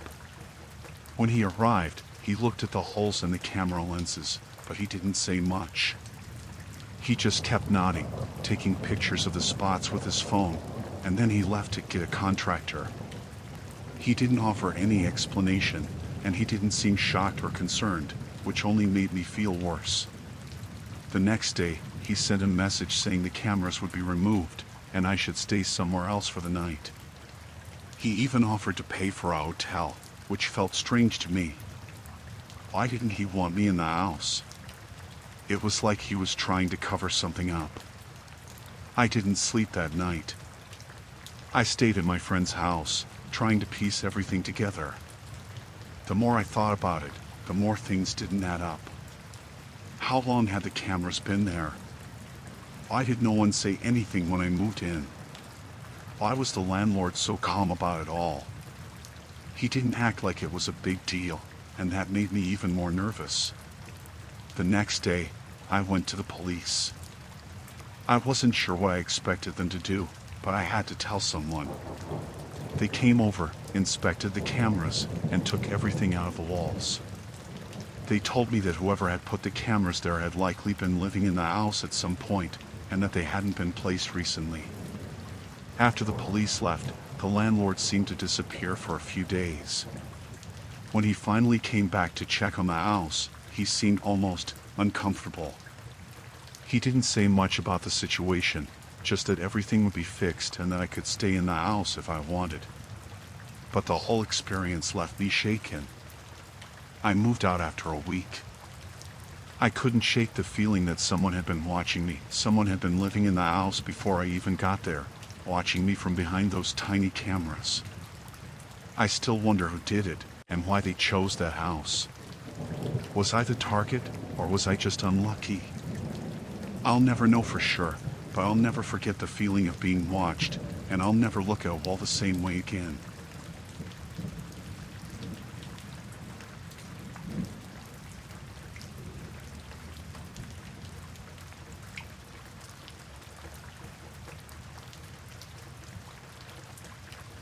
I wasn't sure what I was expecting when I checked into the hotel. It was a last-minute booking after a long day of travel, and honestly, I was just looking forward to getting some sleep. I'd been on the road for nearly 12 hours and my body was aching. So when I arrived at the hotel, I didn't really pay much attention to the details. I grabbed my room key and made my way up to the 3rd floor, expecting to just crash and forget about the world for a few hours. The room was pretty standard for a mid-range hotel, nothing fancy, but it had everything I needed. A bed, a small desk, a TV that I wasn't going to use, and a bathroom that was far too small for my liking. But at that point, I didn't care. I was just glad to have a roof over my head for the night. I locked the door behind me, unpacked a few things, and threw myself on the bed. The hotel was quiet. Too quiet if I'm being honest, but I didn't think much of it. It was late, and I figured most of the other guests were already asleep. I set my alarm for an early start the next day, and I pulled the covers up, sinking into the warmth of the bed. It didn't take long for me to fall asleep. I was exhausted, and the comfort of the hotel bed quickly lulled me into a deep, dreamless slumber. The first thing that woke me up was the sound of my door unlocking. At first, I thought I was imagining it. I blinked a few times, trying to shake off the remnants of sleep. But then, I heard it again, the unmistakable sound of a key turning in the lock, followed by a soft click. I froze, my heart pounding in my chest. I wasn't expecting anyone. I hadn't ordered room service, and I hadn't told anyone I was in town, so why would someone be unlocking my door at this hour? I listened, straining to hear any sounds, but everything was eerily quiet. I told myself it was probably just the hotel staff. Maybe they were checking something, doing a routine check, or maybe it was a mistake. They could have been given the wrong room key by mistake. But that didn't explain why the door opened. I was too scared to move, but my curiosity pushed me to inch closer to the door. I could hear soft footsteps, almost hesitant. The door cracked open just a little more, and I could see the shadow of someone standing in the hallway. Then the door opened all the way. A man stood there, staring at me with wide eyes. He looked disoriented, like he'd just woken up himself. He was holding a room key, and he looked down at it, then back at me. "I'm sorry," he said, his voice shaky. "I think there's been a mistake. I was given this room key at the front desk. I'm supposed to be in here." I sat up in bed, blinking in disbelief. "What?" The man took a step into the room. His clothes were disheveled, as though he'd been traveling or just got out of bed. His hair was messy, and he had that look on his face, the one people get when they don't quite know what's going on. I could see him glancing around the room, clearly confused. "I'm really sorry," he repeated. "They must have given me the wrong key." I stared at him, still trying to process what was happening. My first instinct was to get up, but I didn't. I couldn't.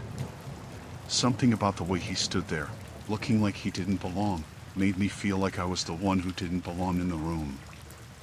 I should have said something, called the front desk, but the words didn't come out. "You're sure you're in the right room?"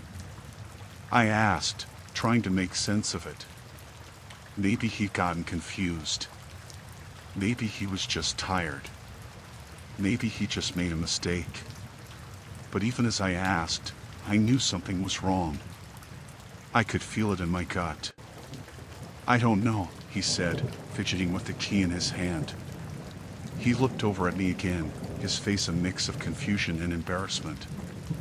"They told me this was where I was supposed to be." There was an odd hesitation in his voice, something off. And yet, there was this genuine, almost apologetic tone in the way he spoke. Something felt wrong. I quickly glanced at the door, then back at the man. It all felt surreal. Why would he walk into a room at this hour, acting so casual about it? Why didn't he immediately apologize and leave when he realized his mistake? "Okay, I think you need to go back downstairs," I said, my voice trembling slightly. I'm not sure what happened, but... Before I could finish, the man stepped further into the room, his presence blocking the doorway. He didn't push past me, but he didn't move either. He stood there, still holding the key, staring at me as if he was processing something. The more I looked at him, the more I realized how out of place he seemed. I tried to stand up, but something stopped me. The room felt smaller now, almost like the walls were closing in. There was this feeling in the pit of my stomach, a sense of unease that kept growing. My hand reached for my phone on the bedside table, but I was too slow. "I'm really sorry," the man said again, his eyes never leaving mine. "I didn't mean to intrude. But this is my room, right? I swallowed hard. My heart was racing, and I could feel my palms starting to sweat. Something about the way he asked that question, it was like he didn't even care whether he was supposed to be there or not. I finally found my voice. No, it's not. I've been here all night. I'm the one staying here. I reached for my phone again, this time with more urgency. But the man took a step forward, and I froze. No, it's fine, he said quickly, his tone suddenly shifting. There was a forced calmness to his voice now, almost too calm. It's just a mistake. I'll go down and get it sorted out. I'm really sorry. But he didn't move. For a few seconds, we just stood there, eye to eye, in that silent space between us. My mind was spinning, and I couldn't make sense of what was happening. It didn't feel like an accident anymore. It felt deliberate. All right, I said, slowly, my voice shaky. I'm calling the front desk now. I held my phone up, but the man suddenly snapped out of his daze and backed away from me. His expression shifted again, his eyes darting around the room as if realizing how far he'd crossed the line. Yeah, of course, he mumbled, his voice quiet, almost as if he wasn't sure of himself anymore. I'll go get this fixed. And just like that, he turned, walking out of the room, his footsteps fading down the hallway. I waited a few moments, my heart still racing, before I picked up the phone and dialed the front desk. The person on the other end answered quickly, sounding cheerful. Front desk, how can I help you? Yeah, I said, trying to keep my voice steady, there's been a mistake. Someone just walked into my room with a key. They said it was the same key I was given, but there's no way that's possible. Can you double-check the room assignments for me? There was a brief pause. Of course, the clerk replied, her voice suddenly more businesslike. Give me one moment. She came back to the phone, her tone much more serious now. I'm sorry, but according to our system, there's no record of anyone being assigned that room key tonight. Are you sure the person you spoke to was from the hotel? I didn't have the words to explain what I was feeling. The man had seemed so convincing, so sure of himself. But now, after hearing that, the whole situation felt even stranger. Why had he been so confident that he belonged there? Why didn't he leave when I asked him to? I don't know what would have happened if I hadn't been awake. I don't know what would have happened if I hadn't been alert enough to hear the door unlock. But I do know one thing now, I'll never look at hotels the same way again. Every time I close my hotel room door, I wonder who else might be on the other side.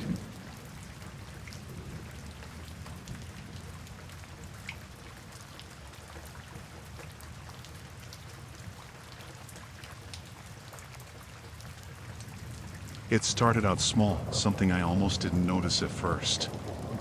After my evening workouts at the gym, I'd see the same men hanging around the parking lot. At first, I thought it was a coincidence. The gym wasn't in the best part of town, but it wasn't the worst either. There were a few businesses nearby, and I assumed he was waiting for someone. He wasn't particularly striking, medium build, plain clothes, dark hair. The kind of person you wouldn't give a second glance to. The first couple of times, he was just there, leaning against a car or standing near the streetlight, looking at his phone. I didn't think much of it. But then I realized he was always there. It didn't matter what time I finished my workout, early evening, late at night, even on weekends, he was in the lot. He never came into the gym, never seemed to interact with anyone. Just stood there, always in the same general area. At first, I told myself I was being paranoid. Maybe he lived nearby, or maybe his car was broken down and he was waiting for help. But as the weeks went by, I couldn't shake the feeling that it was more than that. One night, after a particularly late session, I came out of the gym to find the lot mostly empty. The fluorescent lights buzzed overhead, casting a harsh, flickering glow. He was there again, standing near the same spot, just a little too close to my car. I hesitated, lingering near the gym entrance. My keys were in my hand, gripped tightly, the small canister of pepper spray dangling from the ring. He wasn't looking at his phone this time. He was watching me. I took a deep breath and started walking. The sound of my footsteps seemed unnaturally loud in the quiet lot.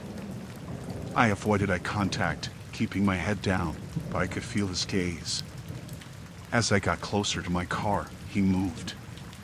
"Excuse me," he said, stepping forward. My heart was pounding, but I forced myself to keep calm. "Can I help you?" He smiled, a strange, tight smile that didn't reach his eyes. "I've seen you around here. Just wanted to say hi." I stopped a few feet from my car, keeping the vehicle between us. "Okay. Hi." His smile didn't waver.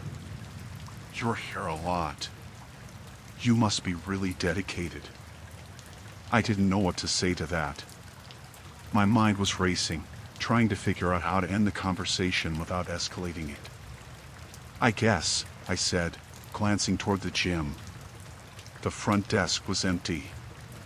The girl who usually worked nights must have stepped out. "You don't have to be nervous," he said, taking a step closer. I tightened my grip on my keys, the pepper spray pressing into my palm. "I'm not nervous." He laughed, a low, uncomfortable sound. "I just thought maybe we could talk. You know, get to know each other. You're always in such a rush." "I need to go," I said firmly, taking a step toward my car door. He moved again, positioning himself closer, cutting off my path. "Just a few minutes." "What's the harm?" The smile was still there, but there was something in his eyes now, something sharp, predatory. I didn't answer. Instead, I unlocked my car with the fob and opened the door just enough to wedge myself between it and the frame. His expression changed, the smile slipping for a fraction of a second. "Hey, I'm just being friendly. No need to be rude." I slid into the driver's seat, locking the doors before he could say anything else. He stayed there, standing just outside my window, his face unreadable. For a moment, I thought he was going to walk away. But then he leaned down, his hands on the edge of the window. "You don't have to be like that," he said, his voice quieter now, almost a whisper. I started the engine, the sound cutting through the silence. His eyes didn't move from mine. As I pulled out of the parking spot, he stepped back, his hands falling to his sides. I drove out of the lot as quickly as I could, my hands trembling on the wheel. In the rearview mirror, I saw him standing there, watching me go. I didn't sleep much that night. The next day, I called the gym and reported what happened. The manager assured me they'd look into it, maybe even review the security footage, but I didn't feel reassured. For the next week, I changed my routine, going to the gym at different times. But every time, I found myself scanning the parking lot, my stomach twisting into knots when I didn't see him and twisting even tighter when I did. It wasn't until a Friday night that things escalated. I had just finished my workout and was heading to my car when I noticed him again. This time, he wasn't standing near the lot. He was sitting in a car, parked a few spaces away from mine. As I walked past, the engine started. I didn't look at him, didn't slow down. My heart was racing, every nerve on edge. I got into my car and locked the doors, my fingers fumbling with the keys as I started the engine. The headlights of his car turned on. I pulled out of the lot, my hands gripping the wheel so tightly they ached. He followed. At first, I told myself it was another coincidence. But as I made turn after turn, he stayed behind me, always at a distance but never too far. I drove aimlessly, trying to lose him, but no matter where I went, he was there. Finally, I spotted a gas station up ahead, brightly lit with a few cars in the lot. I pulled in, parking as close to the entrance as I could. He drove past, his car slowing just enough for me to catch a glimpse of his face. I stayed in the station for almost half an hour, pretending to browse the shelves. When I finally got back to my car, he was gone. That was the last time I saw him, but it hasn't stopped me from looking over my shoulder, from checking the parking lot every time I leave the gym. I don't know who he was or what he wanted, but I know I'll never forget the look in his eyes.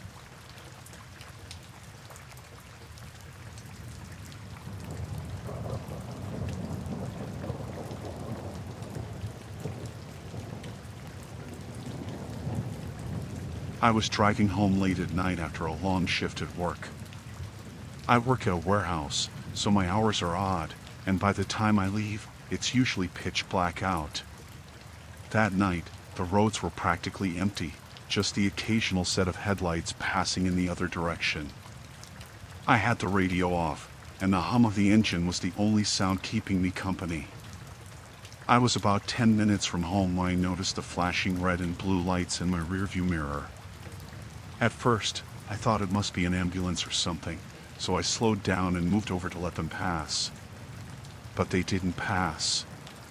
The lights stayed right behind me, so I realized they were pulling me over. I wasn't speeding or doing anything wrong, so I was confused, but I pulled off to the side of the road. The area was isolated, a stretch of highway bordered by woods on either side. There were no streetlights, just the glow of the patrol car behind me and my own headlights cutting through the darkness. I put my car in park and waited. I could see the outline of a figure in the patrol car behind me, but they didn't get out right away. It was strange. Usually, officers approach pretty quickly, don't they? I started to feel uneasy, but I brushed it off, telling myself I was overthinking. Finally, the door opened and the officer stepped out. Something about him seemed off right away. He wasn't wearing a hat, which I thought was odd, but I figured not every officer does. His silhouette didn't match what I'd expect either. He looked broader, heavier. But it was late, and my eyes could have been playing tricks on me. He approached my window slowly, flashlight in hand, and motioned for me to roll it down. I did, but only halfway, enough to talk. His face was partially shadowed, but I could see he wasn't wearing a typical uniform. His shirt was black, and it didn't have any visible patches or insignias. He had no badge. License and registration, he said.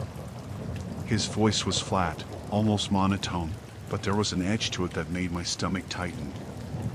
I hesitated. Can I ask what I did wrong? You didn't signal a lane change back there, he replied, gesturing vaguely toward the road behind us. His flashlight beam darted across my dashboard and then settled on my face. I knew I'd signaled. I always do. But I didn't want to argue, so I reached over to the glove compartment for my registration.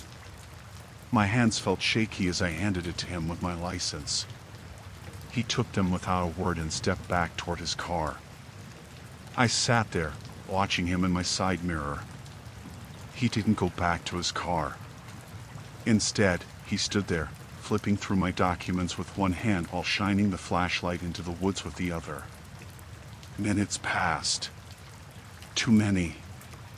It wasn't normal. My unease was growing.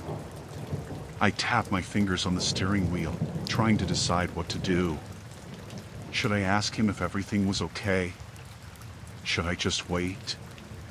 When he finally came back, he didn't return my documents right away. Instead, he leaned closer to the window. "You're out late," he said, his tone casual but unsettling. "Where are you headed?" "Home," I said, keeping my answer short. "Home, huh?" He tilted his head, studying me. "You live around here?" "Yes." "How long have you been working at the warehouse?" His question caught me off guard. I hadn't mentioned where I worked. How do you know where I work? My voice came out sharper than I intended, but I couldn't help it. My heart was pounding now. He smiled, but it didn't reach his eyes. Ran your plates, he said simply. Saw the employee sticker on your bumper. That made sense, I guessed, but it still felt off. Everything about this was off. I glanced down at his shirt again. No badge, no name tag, nothing that marked him as an actual officer. My brain started racing. Do you have a badge I can see? I asked, trying to keep my voice steady. He didn't answer right away. Instead, he leaned closer, resting his forearm on the edge of my window. Why? Don't you trust me? His tone was almost mocking now, and the smile on his face widened, but it looked wrong, like he was enjoying my discomfort. I felt trapped. My car was boxed in by his, and we were on an empty stretch of road with no one around. I decided to test him. If I didn't signal, can I see the dash cam footage? You have a dash cam, right? His smile faded. He straightened up, and for the first time, his calm demeanor cracked. You questioning me? He snapped. That was it. That was the moment I knew something was seriously wrong. A real officer wouldn't react like that. My hand inched toward my phone, but before I could grab it, he stepped back and said, "Get out of the car." What? Get out of the car, he repeated, more forcefully this time. Step out now. I froze. Every instinct in me screamed not to open that door. I'm sorry, I said, stalling. I don't feel safe. I'd like to call your station to confirm. Get out of the car, he shouted, slamming his palm against the roof.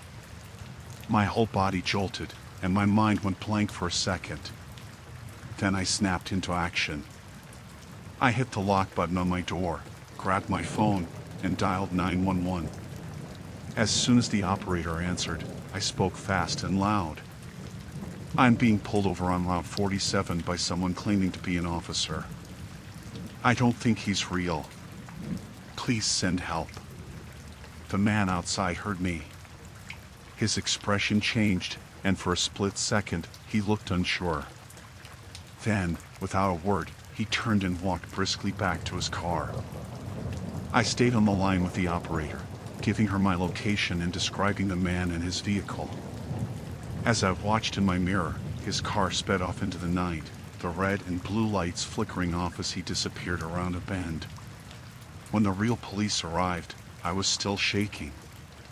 They took my statement and assured me they'd look into it, but I could tell by the looks on their faces that they'd heard similar stories before.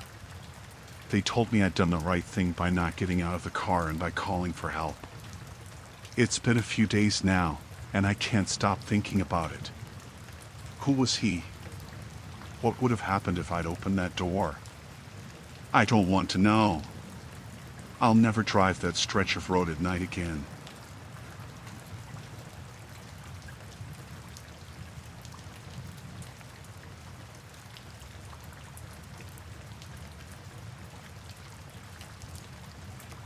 I worked the night shift as a janitor in a big office building downtown.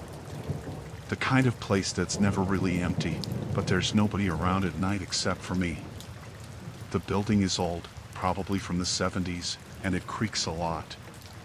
The whole place is quiet, too quiet sometimes, but I've always gotten used to it. One night, things started getting weird. I was on the top floor, doing my usual rounds, mopping the halls when I heard a sound. At first, I thought it was the air conditioning kicking on or maybe a rat, but then it came again, a low thud followed by something that sounded like dragging. I froze, thinking it was just my mind playing tricks on me.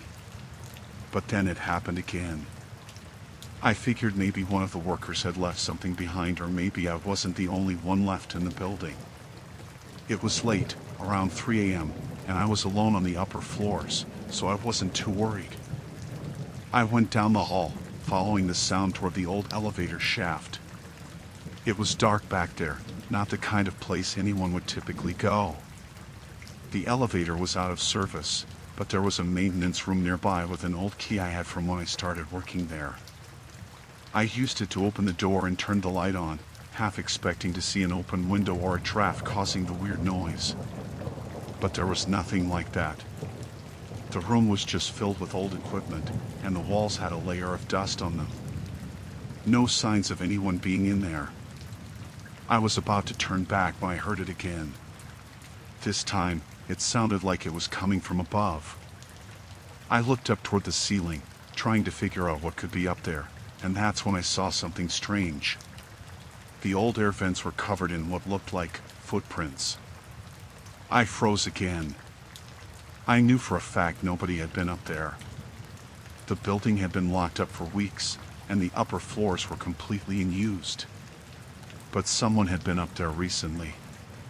The prints led up toward the ceiling, like someone had climbed inside the vent system. I tried to shake it off, telling myself it was just another prank. Maybe some college kids had gotten in somehow. I walked back toward the stairwell, feeling uneasy. The elevator shaft was right next to the stairs, and as I turned the corner, I saw something move. It was a person. A man. He wasn't in a uniform or anything, just a regular guy, but he was moving in a way that made me uncomfortable, slow, almost like he was trying to be quiet. I didn't know who he was or what he was doing there, but I froze. He hadn't noticed me yet, so I quickly ducked around the corner, holding my breath. I heard him stop for a moment, and then the footsteps started again, this time closer. It was then that I realized he must have been living up there. I could hear him shuffling around, like he was rummaging through something. I felt a wave of panic rush through me, but I didn't know what to do. I wasn't trained to handle situations like this. I slowly backed up toward the stairwell. The last thing I wanted was for him to know I was there, but I was so scared that I accidentally knocked over a mop bucket. It clattered loudly against the tile floor, echoing down the hall. The man froze. I didn't wait for him to make the next move. I turned and bolted for the stairwell. I wasn't thinking clearly. I just needed to get out. I could hear him coming after me, his footsteps slapping against the linoleum, getting closer. I slammed open the door to the stairwell and ran down, 3 floors at once. My heart was racing, my mind telling me to go faster, but I couldn't get my legs to move any quicker.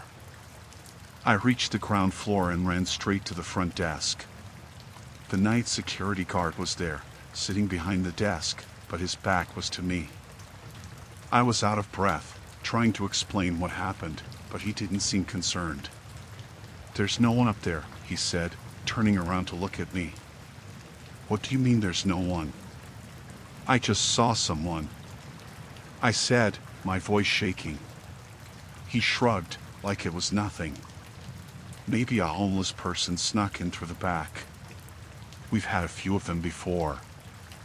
I didn't know if I believed him. I didn't know who to trust anymore, but I didn't want to stick around to find out. The next day, I called the building manager and told him about the footprints and the man I had seen. He didn't seem to care much either. He said the place had been empty for a long time and that they had already hired security to handle the situation if anything unusual came up. I thought about what would have happened if I had been too slow or if the guy had caught me. I haven't been back to the top floor since that night, and I've heard from other janitors that they've been noticing strange things too. We all keep our distance from the upper floors now. I don't know who was up there, or how long they've been living in the building, but every time I hear a strange noise late at night, I remember that feeling of being watched from the shadows. It still keeps me up sometimes, wondering if they're still there.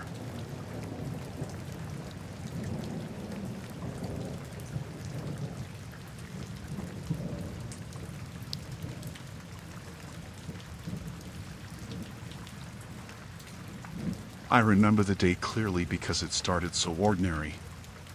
I was working from home, sitting at my desk in the living room with my laptop open. Around mid-morning, the internet went out. I tried resetting the modem a couple of times, but nothing worked. It was frustrating since I had a meeting in less than an hour. Before I could call the service provider, there was a knock on the door. When I opened it, there was a man standing there in a uniform shirt with the company logo stitched on. He had a tool belt around his waist and a clipboard in his hand. "Hi, I'm with the internet service. We got reports of outages in the area," he said. His voice was calm, friendly even. I hadn't called them yet, but I figured someone else must have. I asked if he needed to check anything, and he nodded. "Yeah, I'll need to look at your modem and wiring," he said, glancing past me into the house. I let him in, thinking nothing of it. He followed me to the living room where the modem was. As he worked, he asked questions. At first, they were normal, like how long the internet had been out or if I'd noticed any other issues. Then they started to get personal. "Do you live here alone?" he asked, crouching by the modem. I hesitated but told him no, my husband would be back soon. That wasn't true, my husband was out of town for the week, but something about the question made me uncomfortable. "Oh, good," he said, smiling up at me. "It's nice to have someone around. Makes the place feel less lonely." He finished looking at the modem and stood up. "I'll need to check outside, near the wiring box. Can you show me where that is?" I led him to the back door, pointing out the box on the side of the house. He nodded but didn't go outside right away. Instead, he lingered in the doorway, looking around the kitchen and then back at me. "This is a nice house," he said. "How long have you lived here?" "About 5 years," I said, keeping my answer short now. He stepped closer to the counter, looking at the photos I had pinned on the fridge. "You've got a nice family," he said, pointing at a picture of me, my husband, and our dog. I didn't respond, just stood there, hoping he'd go outside already. After a few more seconds, he finally stepped out the back door. I closed it behind him and locked it. I went back to the living room, watching through the window as he pretended to inspect the wiring box. He wasn't doing much, just walking around, looking at his clipboard, and glancing back at the house. That's when I noticed his van parked on the street. It was plain white, no company logo on the side. My stomach sank. I grabbed my phone and searched for the number for the internet company. When I called, the representative said there hadn't been any technicians dispatched to my area that day. My heart was pounding as I hung up. I went to the front door and peeked through the peephole. The van was still there, and he hadn't come back inside yet, but I knew I needed to act fast. I locked all the doors and windows and ran to the bedroom, grabbing my husband's old baseball bat from the closet. Then I called 911. The operator kept me on the line while I waited for the police. She told me to stay quiet and keep the doors locked. I could barely hear her over the sound of my own breathing. After a few minutes, I heard footsteps on the back porch. He was back, knocking on the door. "Ma'am," he called out. "I need to check something inside again." I didn't answer. The knocking got louder. "Ma'am, are you there?" "I just need a few more minutes." I stayed hidden in the bedroom, clutching the bat so tightly my hands hurt. The knocking stopped, and everything went quiet. I thought maybe he'd left, but then I heard a noise at one of the windows. The operator was still on the line, telling me to stay calm. She said officers were on their way. I heard the sound of glass breaking. He was trying to get in. I stayed where I was, shaking and gripping the bat, until I finally heard sirens outside. The police arrived just in time. They found him trying to climb through the broken window. It turned out he wasn't with the internet company at all.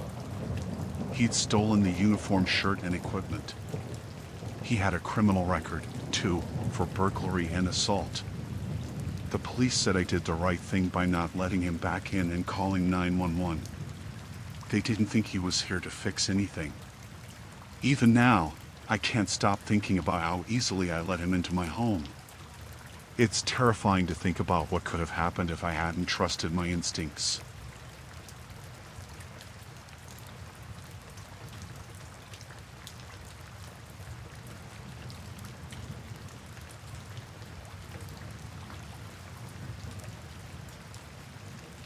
I've been debating whether or not to share this for months. I'm not the type to post stuff like this, but the more I think about it, the more I feel like someone else needs to hear it. Maybe it'll help someone avoid what I went through. It started on a Wednesday evening. I was on my way home from work, driving down a quiet stretch of highway. It had been a long day, and I was looking forward to getting back to my apartment.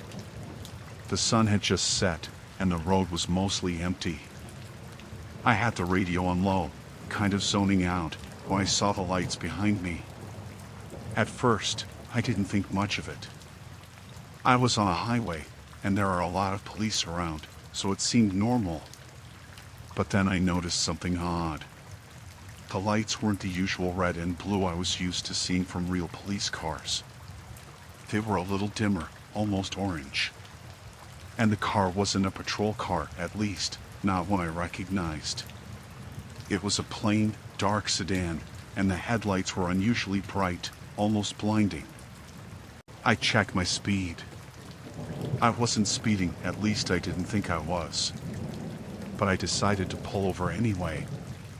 Better to be safe than sorry. I switched on my hazard lights and slowed to a stop on the side of the road. My mind was still racing, trying to figure out why I'd been pulled over when I hadn't done anything wrong. The car behind me stopped, and I saw the figure in my rearview mirror. The person walking up to my car was wearing a police uniform, but something about him felt off. It wasn't just the lights or the car, it was his presence.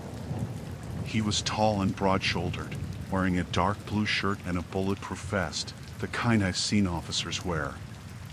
But he didn't have a badge on his shirt, which I thought was strange. And the way he was walking, kind of stiff, like he was trying to appear more official than he really was. He reached my window, and I cracked it just enough to hear him. "License and registration, please," he said in a calm, almost rehearsed voice. He didn't sound rude, just neutral. Like he was reading a script. I asked him why I was being pulled over, and he gave me a vague answer about routine checks and safety. That didn't sit right with me. I asked him again if I had done something wrong, and he just repeated the same thing, barely looking at me. I handed over my license and registration because I didn't want to argue. But the whole situation felt off. As he walked back to his car, I sat there, staring at the dashboard. Something in my gut told me this wasn't right. The lights, the car, his behavior, it wasn't adding up. I looked around. There weren't any other cars on the road. No other police vehicles, no other signs of authority. Just me, parked on the side of a dark highway with a guy who, at this point, could have been anyone. I thought about driving off, but I didn't want to escalate things. I mean, I wasn't exactly sure what I'd be dealing with. So, I stayed put. I kept my eyes on the rearview mirror, watching as he stood by his car, talking into a radio or something, but his back was to me. His posture was stiff, and for a moment, I thought I saw him glance at me. I don't know why, but that made me feel even more uneasy. When he came back to my car, he handed me my registration and license, and told me to stay put. His tone had changed now, it was sharper, more commanding. He asked me to step out of the car, which struck me as odd. I wasn't sure if I should, but then he said something about standard procedure, and I didn't want to seem uncooperative. I got out of my car, but as soon as I stood up, I felt the hairs on the back of my neck rise. Something in his eyes told me I was in danger. I took a step back, my mind running through every possible scenario. He wasn't acting like a normal cop. There was no cruiser, no real reason for me to get out of my car, and my gut told me I shouldn't trust him.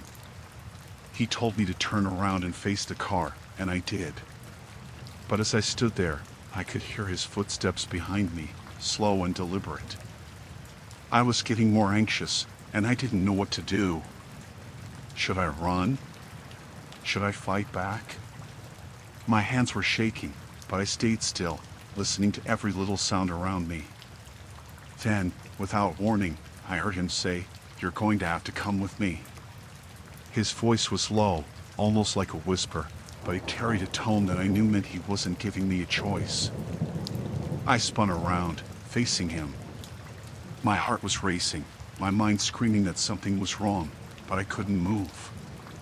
He was standing there, close, too close, and I could see the slight smirk on his face. That's when I knew for sure this wasn't a real cop. Before I could react, he reached for something under his vest, pulling out what looked like a badge, but it was too shiny, too new, like something someone had bought at a costume store. I don't even think it was a real badge, but it didn't matter. I could feel my pulse pounding in my ears, and I took a step back, hoping my instincts would save me. He reached out, and that's when I saw it, a second figure, coming out from behind the sedan. A woman, tall and thin, wearing a black jacket. She had no badge, no uniform, just a plain black hoodie, and she was walking toward me with purpose. "Get in the car," the man said again, his voice now hard. "This is your last warning." I don't know what made me do it, but I turned around and ran. I don't know how I moved so fast, but I sprinted toward my car, slamming the door open. I was shaking, my heart in my throat, but I didn't think. I just reacted. The engine roared to life, and I sped off before I even fully closed the door. In the rearview mirror, I saw them standing there, watching me. The man didn't move, but the woman just stared, and I knew in that moment that I had narrowly escaped something terrible. I didn't stop driving until I reached the nearest gas station. I pulled into the lot, my hands still shaking, and I called the police. When I explained what had happened, they told me that there had been no reported officer on the road in that area. No one fitting the description of the person I'd encountered. It's been weeks, and I still can't shake the feeling of those eyes on me. I don't know who they were or what they wanted, but I know I was lucky to get away. I've thought about it every day since then, and the more I think about it, the more I feel like I barely made it out alive.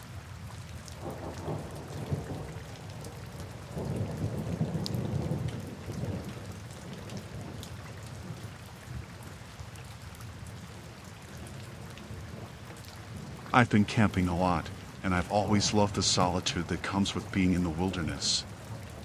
I'm not the kind of person who gets scared easily, especially when I'm out in nature. I usually find peace there. But what happened to me last year, in a remote spot I'd never been to before, has completely changed the way I think about being alone in the woods. It started out like any other solo trip. I found a spot off the beaten path, no one around for miles, just me and the trees. I set up my tent as usual, made a small fire, and started cooking dinner. The air was crisp, and it was quiet except for the occasional rustling of leaves. Nothing unusual. Just the kind of peaceful, serene setting I had been craving. That night, after I had eaten and the fire had died down, I crawled into my sleeping bag, tired but content. The night was cold, the kind of cold that makes you appreciate being tucked inside a warm sleeping bag. The wind picked up a little, making the trees sway. Everything was calm until I heard it.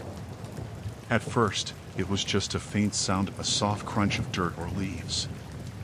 I figured it was probably an animal, a deer maybe, moving through the forest. But then it stopped. Just like that. I froze, listening. Everything went quiet. A few minutes passed, and I tried to settle back down, thinking it was nothing. But then I heard it again. The crunching sound, this time louder. Closer. My heart started to beat faster. I tried not to overthink it. Maybe it was an animal. Maybe it was the wind. I pulled the covers tighter and listened again. There it was. Footsteps. No animal would make that kind of sound.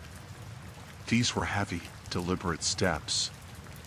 Whoever or whatever was out there was moving slowly, carefully, as if they were trying not to make noise, but failing. I couldn't help it. I grabbed the flashlight I always keep by my side and unzipped the tent a little, just enough to peek outside. The night was pitch black, except for the glow of my campfire, which had nearly burned out. The light barely reached beyond the small circle around the fire. But in that small light, I didn't see anything. No movement. No figure. Just shadows. I waited a few more minutes, trying to convince myself it was nothing. Probably just a raccoon or some other animal. But the footsteps started again. Only this time, they were closer. A lot closer. I could hear them clearly, and they weren't moving like an animal. It was human, or at least, something walking like a human. My breath caught in my throat. I knew I had to do something. I grabbed my knife for protection and unzipped the tent fully, stepping outside, shining my flashlight in every direction. The air was still and cold. The footsteps stopped as soon as I was outside, but I couldn't see anyone. No movement. I checked the surrounding trees, the shadows, but everything was still. My heart was pounding in my chest. I stood there for a long moment, listening. The only sounds I could hear were the wind and the occasional crackling from my campfire. There was no one. I started to think I was just imagining things. I was alone. I knew I was alone. But then, just as I was about to go back into the tent, I heard it again. This time, it was behind me. The hairs on the back of my neck stood up. I spun around, but there was nothing there. The footsteps stopped again, and I felt that strange, uneasy silence surrounding me. My instincts were telling me to stay calm, but I was scared. I don't scare easily, but that night, alone in the dark, I felt like something wasn't right. I spent the rest of the night awake, lying there with the knife in my hand, trying to stay as quiet as possible. Every time I almost drifted off, I'd hear the footsteps again. They seemed to be circling me, like whoever it was knew I was listening and was waiting for me to let my guard down. It felt like they were taunting me, getting closer every time, but when I tried to confront them, they would stop, leaving me in a tense, silent waiting game. Hours passed like this. Finally, when the first light of morning broke through the trees, I heard nothing anymore. The footsteps stopped for good.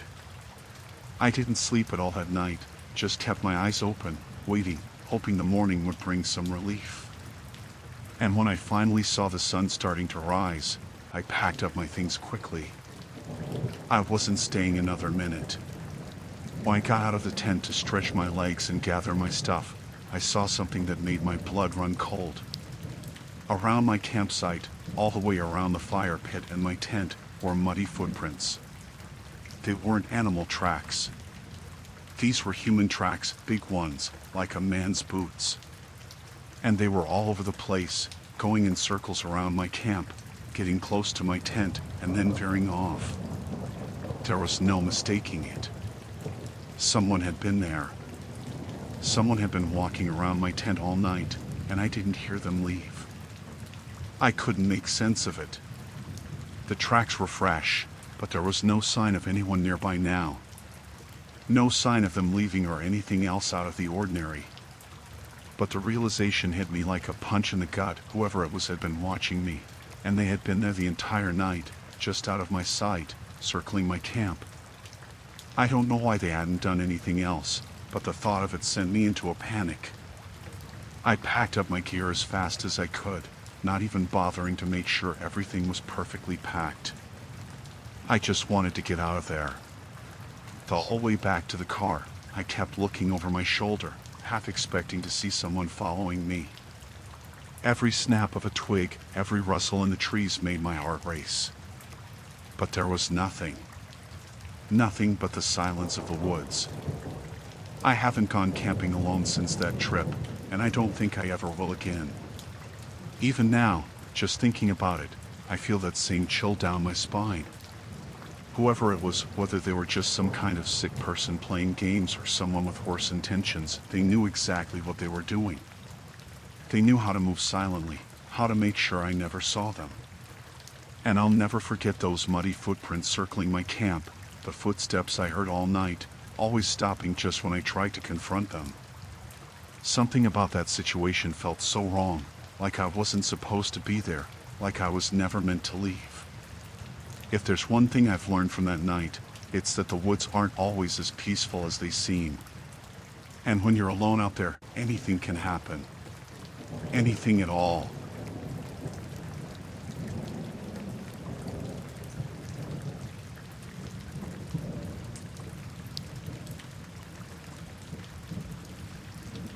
It was supposed to be a fun weekend. A few friends and I had decided to go camping, just the 5 of us. We picked a spot deep in the woods, miles away from the nearest town. The weather was supposed to be perfect, cool but not too cold, with clear skies and sunshine. But by the time we set up our tents, the clouds had started to gather, and by the evening, the rain had come. At first, it wasn't anything too serious. Just a light drizzle. We didn't think much of it. We made a fire, cooked some food, and talked well into the night. As the evening went on, the rain began to fall harder, but we all thought it was just a passing storm. By the time we finished eating and cleaned up, the rain had turned into something more serious. The sound of the rain hitting the tent grew louder, and the wind started picking up. It wasn't just a storm anymore. I remember lying in my tent, listening to the downpour, the rain drumming on the roof of the tent like 1,000 tiny hammers. I tried to sleep, but the noise and the way the wind howled around us made it impossible. Every so often, I could hear a tree creaking, and I wondered if one of them would fall. The storm was getting worse, but there wasn't much we could do about it. We were stuck out there. Sometime in the middle of the night, I woke up to something worse. It was the sound of water. At first, I thought I had imagined it, but the sound grew louder. The rain wasn't just falling anymore, it was rising. I could hear the rush of water outside, and it didn't take long for the panic to set in. We were in a low-lying area, and the ground around us was starting to flood. I unzipped my tent and stepped outside. The rain hit me like a slap to the face. The ground was already turning into mud, and I could hear the rushing of water all around us. The stream we had crossed earlier in the day was now a fast-moving river. It had swollen up so quickly, and it was moving so violently that I knew we couldn't wait much longer. We needed to get out. I woke the others up. They were groggy and confused, but when they saw what was happening, panic set in fast. We all scrambled to gather our things, flashlights, the car keys, anything we could grab, but the rain was relentless. The floodwaters were rising quickly, and there was no way we could stay there much longer. As we made our way to higher ground, the rain got heavier. It felt like the world around us was closing in. We moved as quickly as we could, but the ground was getting slick, and the water was rising faster than we expected. At one point, I slipped and almost got swept away. My feet were moving, but the ground was so slippery it was impossible to keep my footing. "We need to go," Sarah yelled, her voice barely audible over the storm. She was panicking, her eyes wide as she scanned the water, looking for a way out. "I'm trying," I shouted back. "We just need to find somewhere safe." It was so dark, and the rain was coming down so hard that I couldn't see more than a few feet ahead of me. The others were close behind, but I could hear the rushing water all around us, and the wind howling like it wanted to tear everything apart. We reached a small rise in the ground, and we all paused, catching our breath. We were standing in what used to be a clearing, but now the water was ankle deep, swirling around our feet. We were no longer just running from the rain. We were fighting the storm and the flood. "Where's Ben?" Sarah asked suddenly, looking around. He was right behind me. I turned and looked. Ben wasn't there. I could see him just moments ago, moving quickly toward the rise, but now, nothing. I called his name, my voice drowned out by the rain and wind. "Ben. Ben." No answer. My heart began to pound. "Ben." I called again, more urgently this time. But nothing. No response. I turned to the others, panic creeping into my chest. He was right behind me. "Where is he?" "We need to keep moving," Danny said, his face pale in the dim light. "We can't stay here." "But we can't leave him," I said, my voice shaking. I couldn't believe he had disappeared. He couldn't have just vanished. He was with us seconds ago. "We need to go," Sarah repeated. "We don't have time." I didn't want to listen. I didn't want to believe that Ben was gone. But the water was rising. It was getting harder to stand. The trees around us were bending in the wind, and I could feel the earth shifting under my feet. We were running out of time. "I'll go back for him," I said, but Danny grabbed my arm, stopping me. "No, you'll get yourself killed. We need to go." It felt like everything was slipping out of control. I didn't know what to do. The storm, the flood, everything was happening so fast. We had to make a choice, stay and look for Ben, or keep moving and hope we could find safety before it was too late. We made the decision to leave. We moved as quickly as we could, but the floodwaters were rising even faster now. The mud sucked at our boots, and the ground beneath us felt like it was sliding away. We had to scramble to keep moving. Every so often, I looked back, hoping to see Ben running toward us, but he never appeared. It was hours before we finally made it to the main road. By then, the floodwaters had started to recede, but the storm was still raging. We stumbled out onto the road, exhausted, cold, and soaked to the bone. The sound of the rain pounding the earth was deafening, but at least we were out of the woods. We never found Ben. We waited for hours, hoping he would show up, but he never did. We called his phone. No answer. We called the police, but by the time they arrived, the water had already begun to subside. They searched, but nothing. It's been months now. I still don't know what happened to him. The last time I saw him, he was just a few feet away, but when we turned back to look for him, he was gone. There's no explanation. Nothing made sense. We thought we were all going to make it out together, but Ben didn't. I still don't know if it was the flood that took him or something else. I keep hearing his voice in my head, calling out to me, but every time I turn around, there's nothing there. I don't know if I'll ever be able to shake the image of him disappearing into the storm. I don't know if I'll ever understand what happened that night.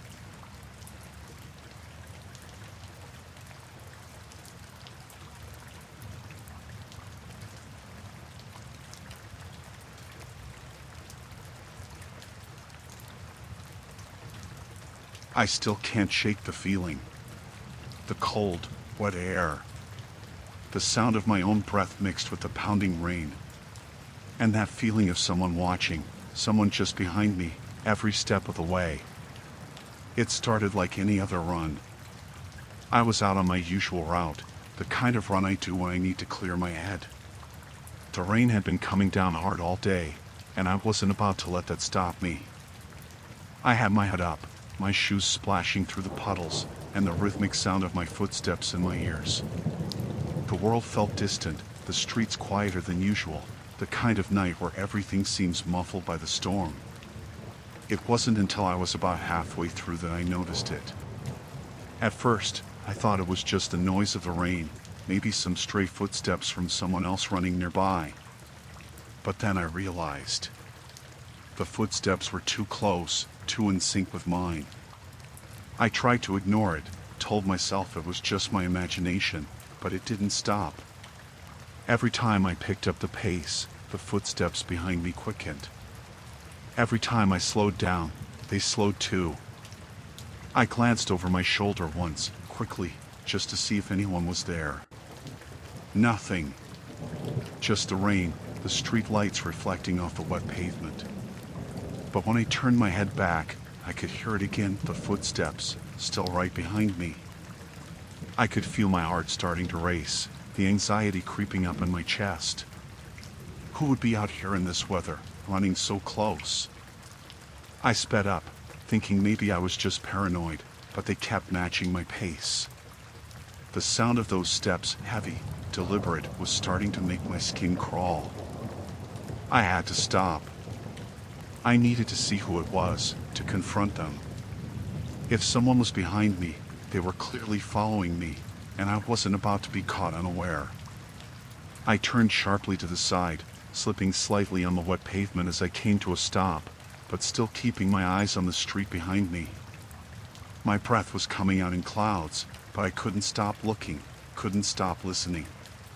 For a moment, I heard nothing. No footsteps, no movement.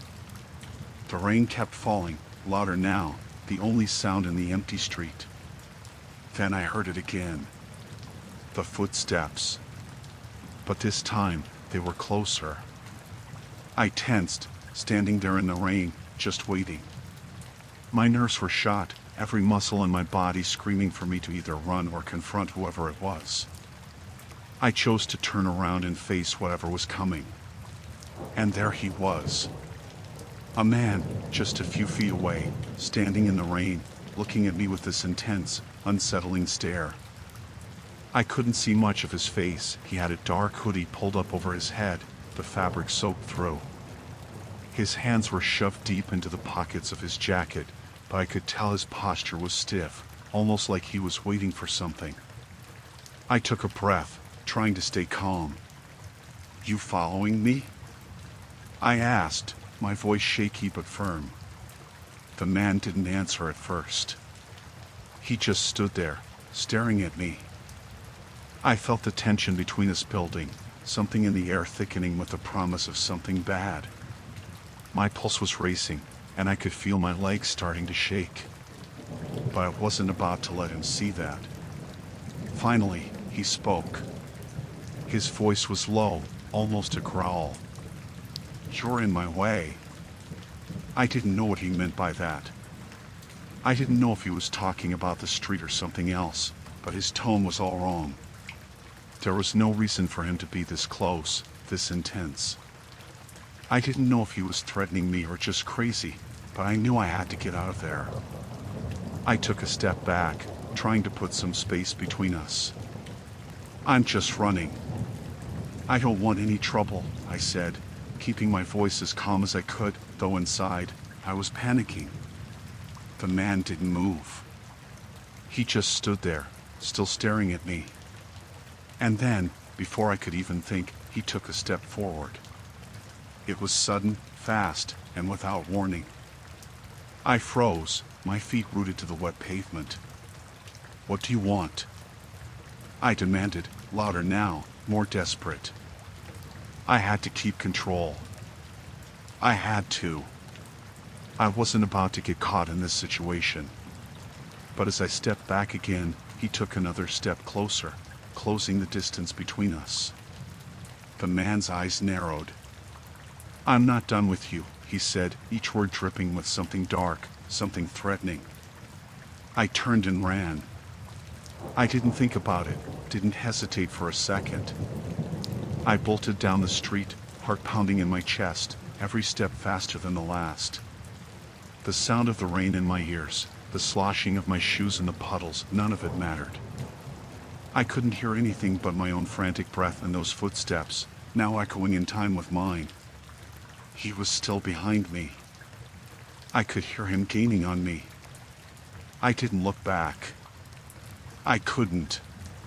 But I could feel his presence, like he was inches away, waiting for the right moment to grab me.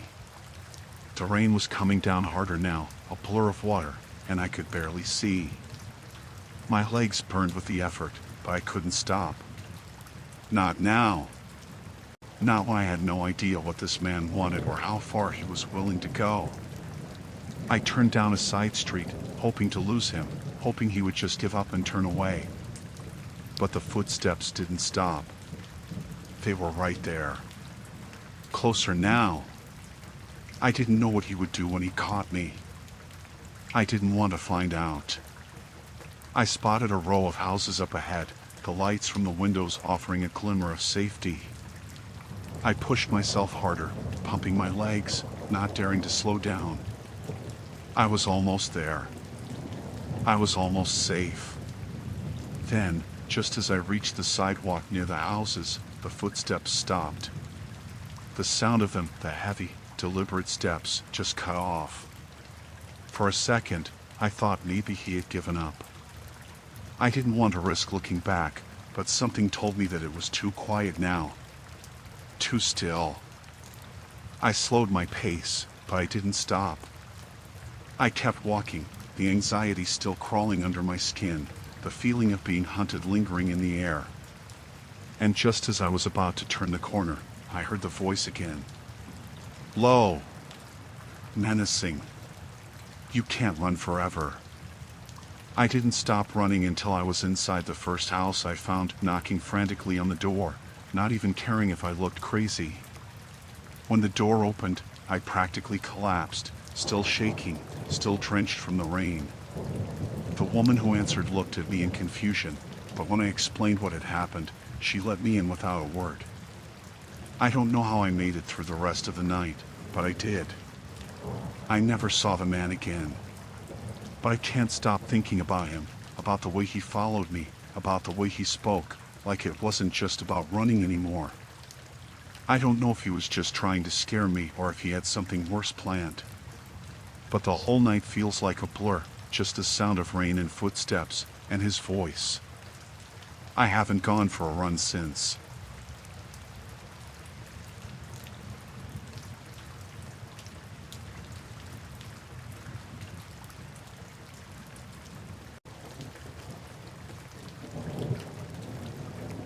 I had been living in my house for a couple of years when I decided it was time for a change.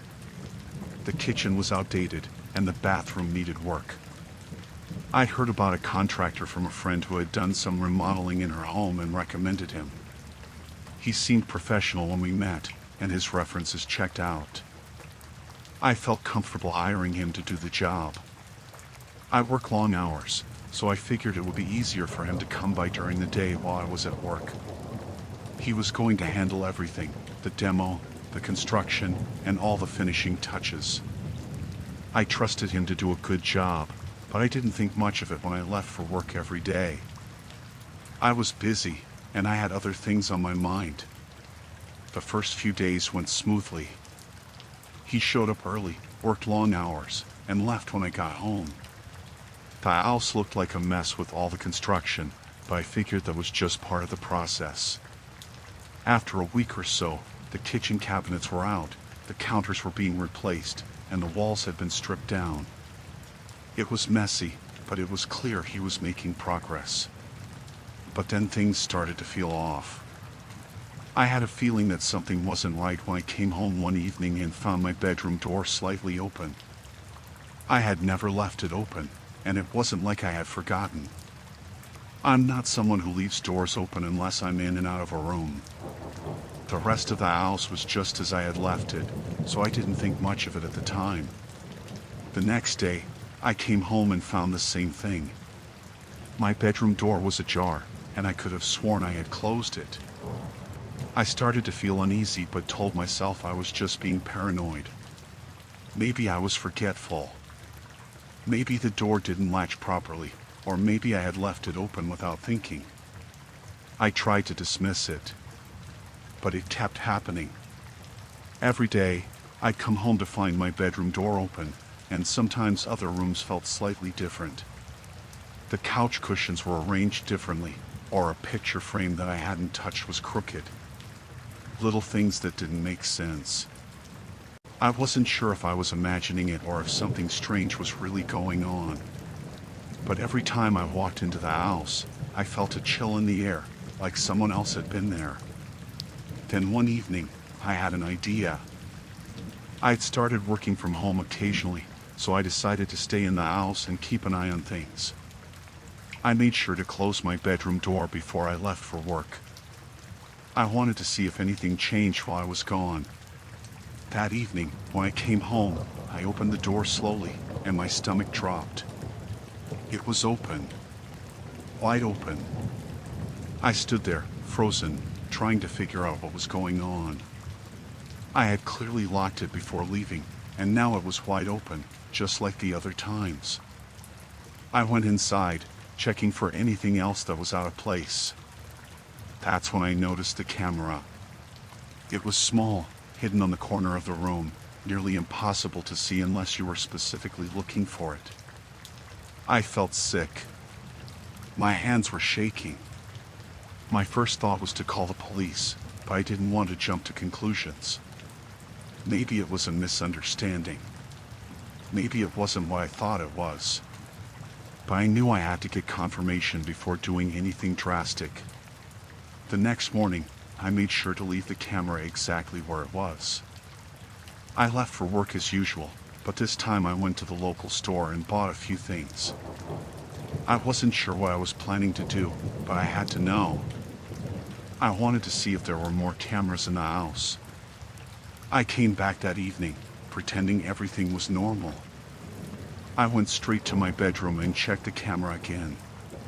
Sure enough, it had been moved.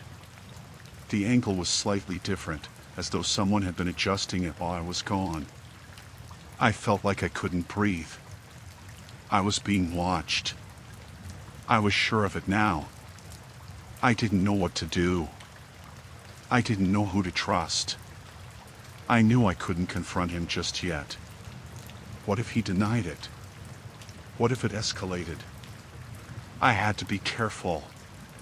But I had no idea how deep this had gone or how long it had been going on. I knew he'd been in my house when I wasn't there, but I couldn't figure out how long this had been happening. The next day, I took the camera to a friend who worked in tech.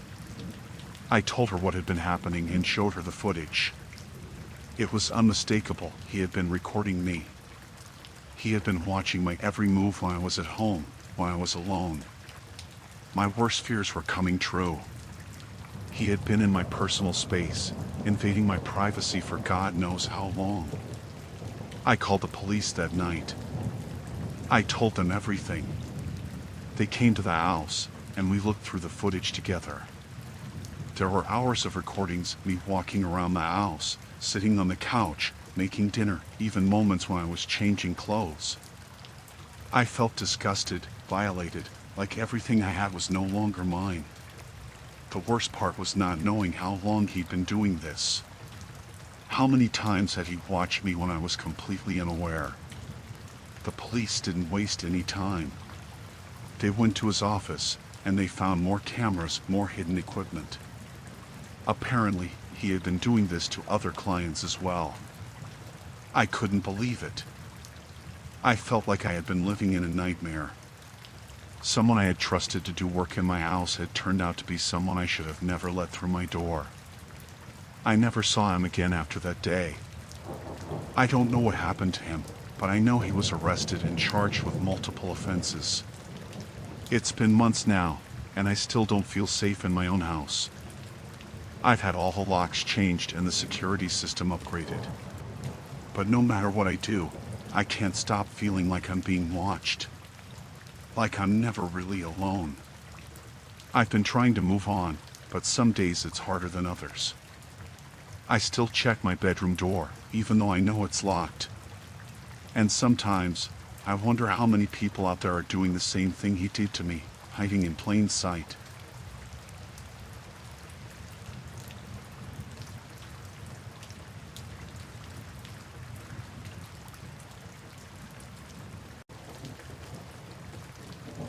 It started late in the evening when I first noticed the figure outside.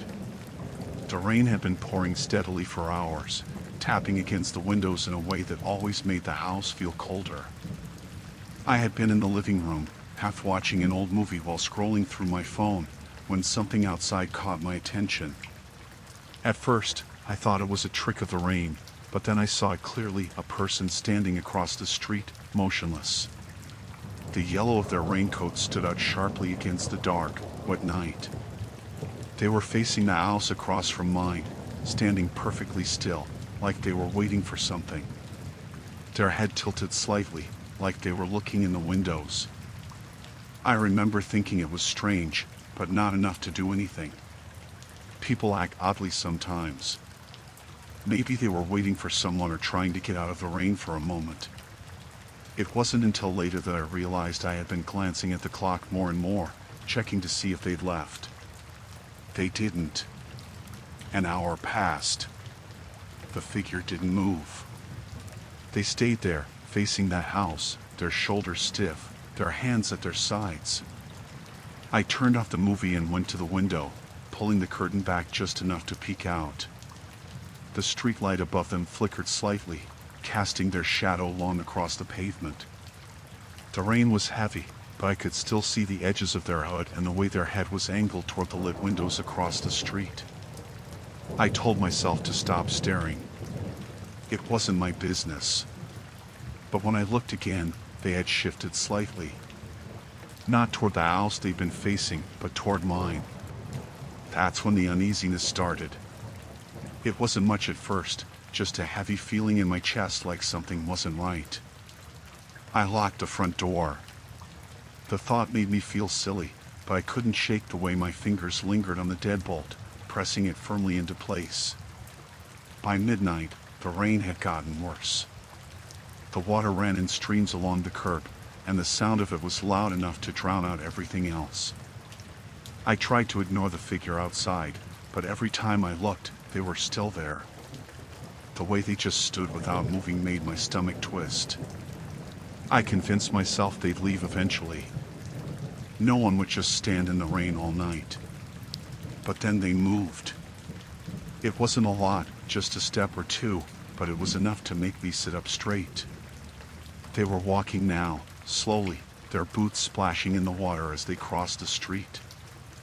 I couldn't see their face, only the shadow of their hood, but I could feel their focus. It wasn't on the house across the street anymore. It was on mine.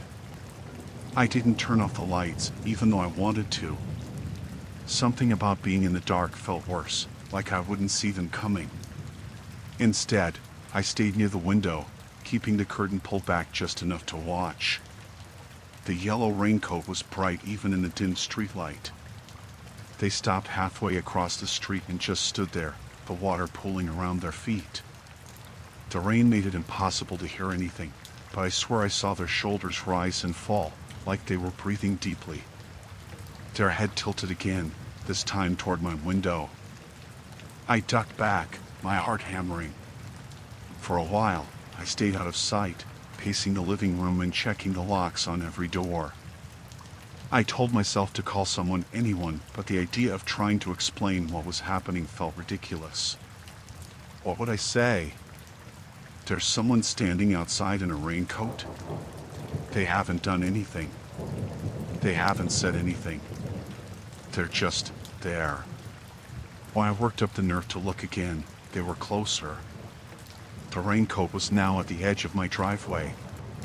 The shadow of the hood hid their face completely, but they were angled toward the house, and I knew they were looking. My throat felt tight, my hands sweating as I gripped my phone. I couldn't take my eyes off them, afraid they'd move the second I blinked. Then they did. It was slow and deliberate. They walked up the driveway, each step heavy and sure. I backed away from the window, my stomach twisting into knots. Every instinct told me not to look, not to let them know I was watching, but I couldn't stop myself. I peeked out again and saw them standing at the edge of the porch, just feet from the door. The rain made it hard to see details, but there was something in their hand. It was long and dark, like a piece of metal. I stared at it, trying to figure out what it was, when they raised it and tapped it lightly against the door frame. The sound was muffled by the rain, but I felt it. A hollow, deliberate knock. I backed away slowly, clutching my phone. I dialed 911, my hands trembling so badly that I almost dropped it. The dispatcher's voice was calm, too calm, as I stammered out what was happening. She asked if the person had tried to break in or if they were threatening me. I told her no, but I didn't know what else to say. The tapping continued, steady and unhurried. I couldn't tell if they knew I was watching or if they were just waiting. The dispatcher promised to send someone, but I couldn't stop glancing at the front door, afraid that by the time help came, it would be too late. Then, the tapping stopped. I held my breath, waiting. The rain was still pounding, masking every other sound. When I looked out the window again, they were gone. The raincoat was nowhere in sight, and the driveway was empty. For a moment, I thought they'd left. But then I heard a soft creak, not from the front door, but from the side of the house. My blood ran cold as I realized they were moving around, looking for another way in. The sound of footsteps came from the back now, slow and deliberate. I locked myself in the bathroom, my phone pressed to my ear as I whispered to the dispatcher that they were still here. She told me to stay calm, that help was on the way, but her voice felt distant, like I was underwater. The footsteps stopped outside the bathroom door. I froze, the phone slipping from my hands. There was no knock this time, no tapping. Just silence, heavy and oppressive. My heart was pounding so loudly that I was sure they could hear it. I pressed myself against the far wall, every muscle in my body tensed, waiting for something to happen. Then, finally, I heard the sound of sirens. They started faint, growing louder as they approached. The footsteps retreated quickly, the sound fading into the rain. By the time the police arrived, the house was empty, and the figure in the yellow raincoat was gone. The officers searched the area, but they didn't find anything. No footprints, no sign that anyone had been there at all. All that was left was a single muddy streak on the side of the house, right below the bathroom window.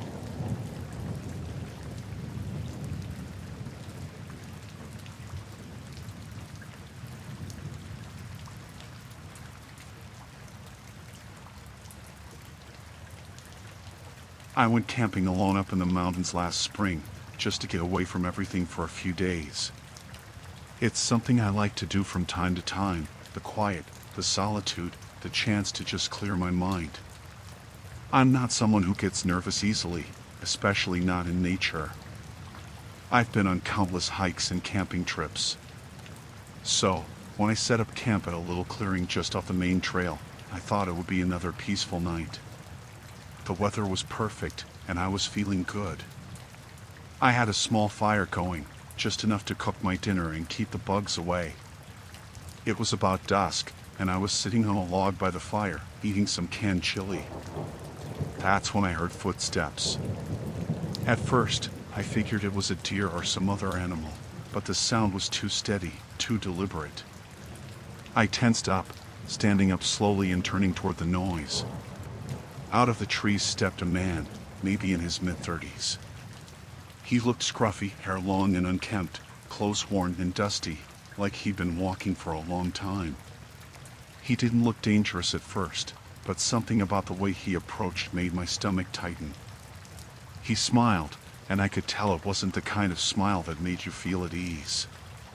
"Hey there," he said, his voice rough, like he hadn't spoken to anyone in days.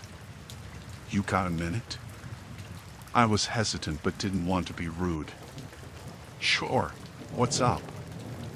"I'm just lost," he said, walking closer to my fire. "Been walking for hours, trying to find the trail again.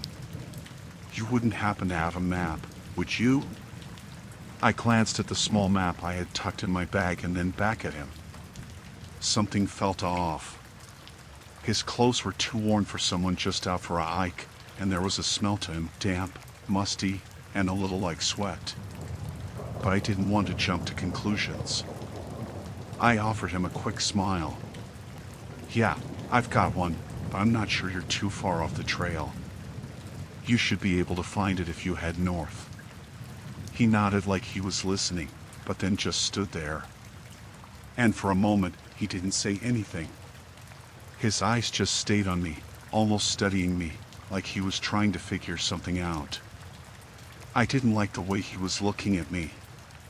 It felt like he wasn't interested in finding the trail anymore, like he was waiting for me to invite him to stay.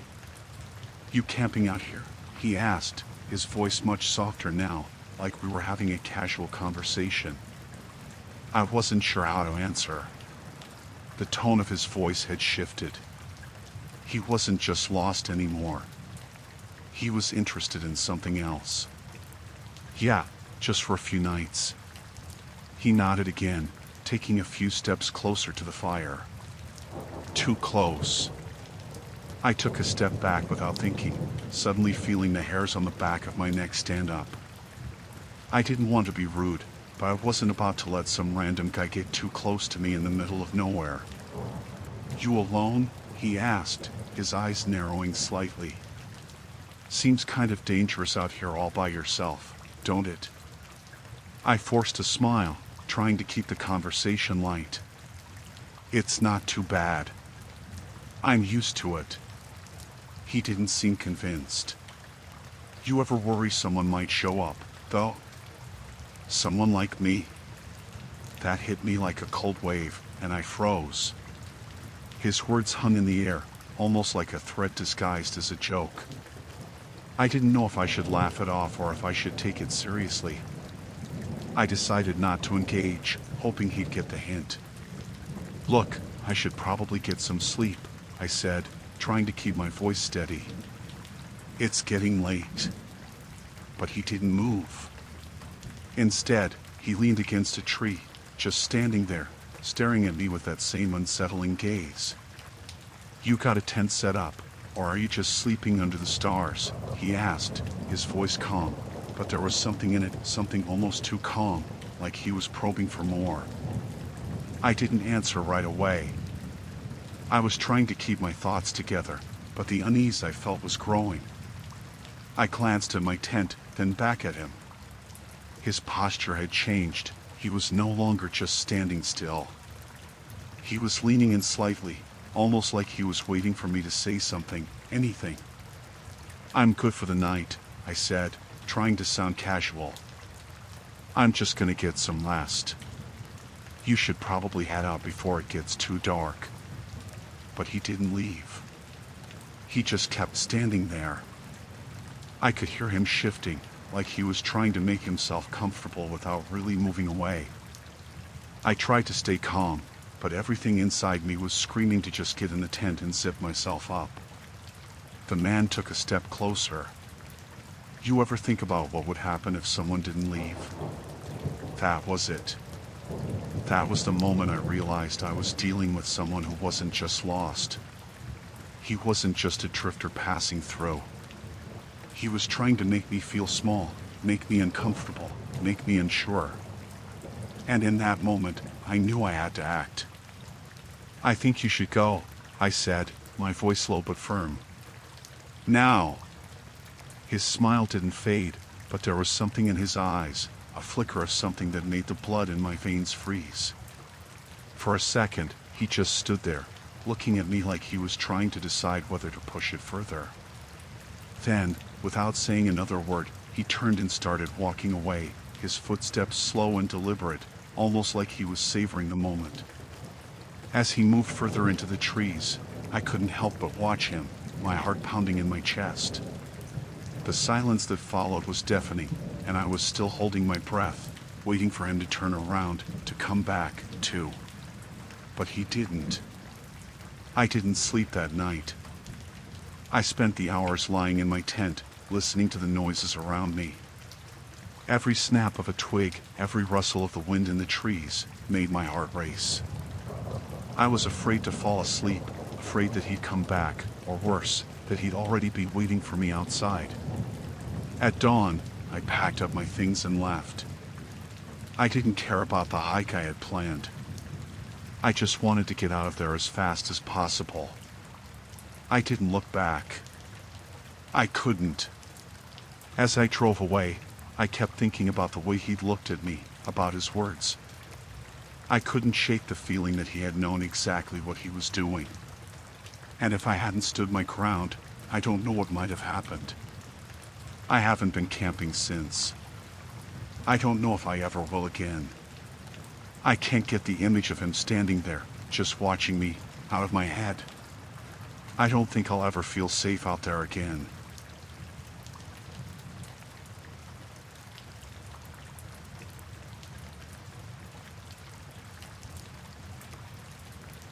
It was supposed to be a peaceful weekend getaway, a chance for the group to escape the noise of city life and get back to nature. There were 5 of us, me, my brother, his girlfriend, my best friend, and her cousin. Nothing special, just a weekend hike into some remote area. We'd been planning it for months, picking out a spot we thought would be quiet and secluded. None of us were expecting anything to go wrong. We were just looking forward to some time by the fire, some good food, and maybe a few hikes through the woods. The first day went off without a hitch. We set up camp at a small clearing near a creek, made a fire, and spent the evening talking, cooking dinner, and drinking a little. The place was perfect, quiet, private, just far enough off the trail to feel like we were really away from everything.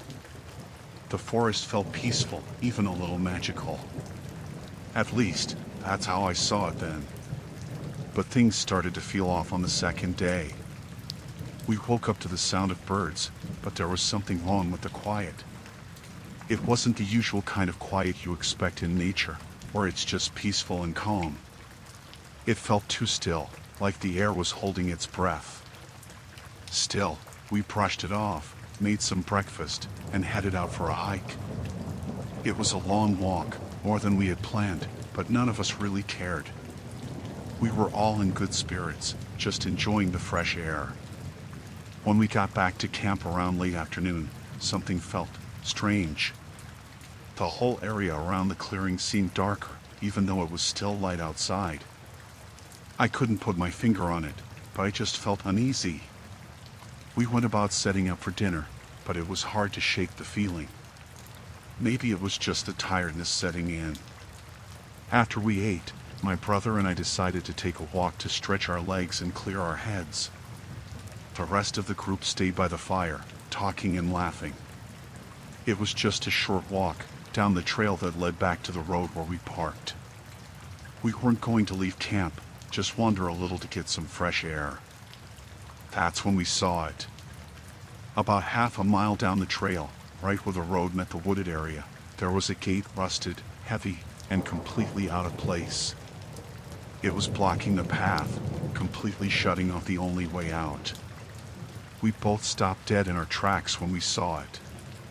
It wasn't there when we first arrived, not even close.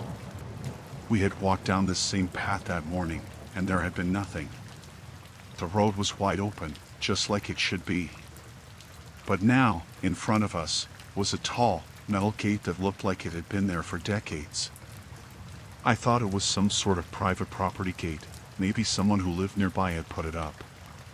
My brother suggested it was an old hunting camp or a ranch that used to be around, but I didn't buy it. Something about it didn't feel right. It was too deliberate, like it had been placed there specifically to block us in. We tried to push on the gate, but it was locked, and there were no signs, no markings, nothing to explain why it was there. We looked around for any kind of indication of who might own it, but the woods were completely silent. No houses, no roads, nothing. Just the endless trees on all sides. After a few minutes of trying to figure out how to get through, we decided to head back to camp and tell the others. As we walked back, I couldn't shake the feeling that we were being watched. The woods around us seemed so quiet, but I kept hearing small sounds of branches cracking, the rustle of leaves. I couldn't see anything, but it felt like something was just out of view, lurking. When we got back to the campsite, we told the others about the gate. At first, they didn't believe us. They thought it was some kind of mistake or maybe a prank. But when we walked them down the trail to show them, the gate was still there. We all stood there for a moment, staring at it, trying to make sense of it. The sunlight was fading fast, and the whole place suddenly felt darker, colder. None of us really knew what to do. We had no way of contacting anyone since we didn't have cell service, and the gate was the only way out. We couldn't just stay here forever. So, we all decided to sleep on it and figure things out in the morning. We made sure to lock up the tent and keep the fire going, but no one felt at ease. Everyone kept glancing at the gate, the darkening woods beyond, like they were expecting something to happen. That night, I couldn't sleep. The sounds in the woods outside the tent were off, almost like something or someone was moving around. I kept hearing footsteps, faint at first, then closer. I thought maybe it was just an animal, but then I realized that these footsteps didn't sound like they were coming from the usual direction. They were too slow, too deliberate. And they seemed to stop when I tried to listen more closely, as if someone was standing perfectly still, waiting for me to look. I tried to shake it off, but I couldn't. Every time I almost drifted off, I'd hear them again, just outside the tent. I got up to check the fire, but it was still going strong. No one else was awake. Everything was quiet again, but I felt it. There was something wrong. In the morning, we packed up our things, trying to figure out what to do. We couldn't just leave the way we came. The gate was still there, locked in place.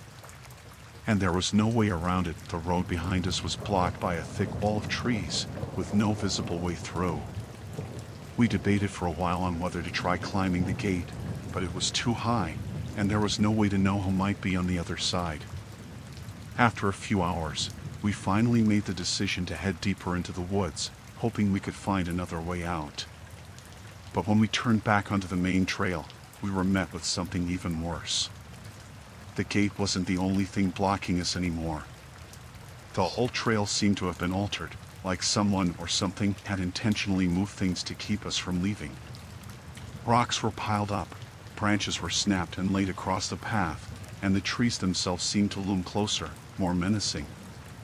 I'm not sure how to explain it, but there was no mistaking it. We were being trapped. That's when we realized that someone, or something, didn't want us to leave. The whole experience was so unsettling, and it was clear that we weren't just dealing with a simple gate that had been put up for some unknown reason. Whoever or whatever was out there was making sure we stayed put. We never found out who was behind it all. After hours of wandering the woods, trying every possible path, we managed to find a back trail that led us to a neighboring road. We made it out, but the whole time, I couldn't shake the feeling that someone was watching us, waiting for us to slip up. Every sound, every crack of a twig, every rustle in the trees made my heart race. I don't know if we were just unlucky or if it was something more, but I'll never forget that locked gate or the feeling of being trapped out there, helpless, with no idea who or what was keeping us from leaving. And I'll never go back to that place again.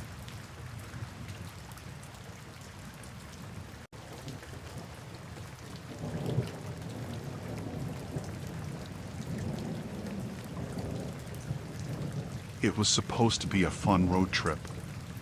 My wife, Rachel, and I had been planning this for months. We were taking the kids Olivia, who's 9, and Ethan, who's 12, on a week-long trip across the state. The plan was simple: drive through a few small towns, hit some parks, and just enjoy the time away. Everything was going smoothly until it wasn't. We were about 4 hours into the trip when Rachel, who was driving, suggested we take a scenic route off the highway. The GPS was showing a back road that cut through some woods and farmland. I thought it sounded nice. It'd give us a break from the monotonous highway and might make for some good photos. Besides, we had plenty of time. We took the turn and started down the narrow road. It felt like we were in the middle of nowhere.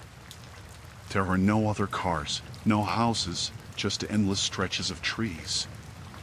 As we drove on, I started to feel uneasy. There was something off about the place, but I couldn't put my finger on it. The trees grew thick on either side of the road, and there was a stillness in the air, like the whole world was holding its breath. It didn't help that the sun was starting to set. The road twisted and turned, getting narrower the farther we went. My daughter Olivia started to complain that it was getting dark, and even Ethan seemed to be getting restless in the back seat. I figured it would just be a few more miles, so I told Rachel to keep going, but my gut told me something wasn't right. There was a nagging feeling that maybe we had gone too far. "Hey, do you think we should turn back?" I asked Rachel, trying to sound casual. "I think we're fine," she said, but I could hear the hesitation in her voice. "We'll just check the map again.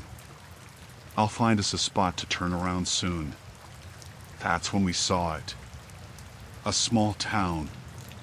It wasn't on the GPS, and I didn't remember passing any signs. But there it was, right at the end of the road. A place that looked like it belonged in the past. The buildings were old, rundown, some with broken windows and boarded up doors. The streetlights flickered as we drove through the empty main street. There wasn't a soul in sight. Rachel slowed the car to a crawl. I noticed an old gas station on the corner, the kind you see in movies, and a diner with its lights still on. But there was no one around. No cars. No people. Just the eerie quiet. "This doesn't feel right," I said, more to myself than to Rachel. "Maybe we should ask someone for directions," Rachel suggested. She sounded just as uncomfortable as I felt. We pulled into the gas station. The place was small, dusty, and the pumps looked ancient. I got out and walked over to the attendant, a middle-aged man who was sitting behind the counter, staring at a small TV. He didn't even look up as I approached. "Hey, we're a little lost. We took a wrong turn, and we were wondering how to get back to the main road." The man slowly lifted his eyes to meet mine. His face was expressionless, and his eyes were dull, almost lifeless. "You shouldn't be here," he said flatly. I laughed nervously. "I'm sorry, I didn't catch that." "You shouldn't be here," he repeated, his voice low, almost threatening. I glanced back at the car, where Rachel and the kids were waiting. "We're just passing through," I said, trying to keep the situation light. "Don't stay long," the man said. He finally stood up, walking slowly towards the back of the station without another word. I watched him disappear into the shadows of the building. I was starting to get a bad feeling about this place. Something about the way he looked at me, the way he spoke, it wasn't right. I went back to the car quickly. "Rachel, we need to go. Now." Rachel frowned. "What happened?" "Just get us out of here," I said, trying to keep my voice calm. "This place is off." We didn't drive more than a couple hundred yards before we saw the first person. A man, standing on the side of the road. He was tall, thin, and wearing an old, tattered jacket. His face was pale, with hollow cheeks, and he was staring directly at us as we passed. I didn't make eye contact, but I couldn't shake the feeling that he was watching us. "That was weird," Rachel muttered under her breath. "What do you think that guy was about?"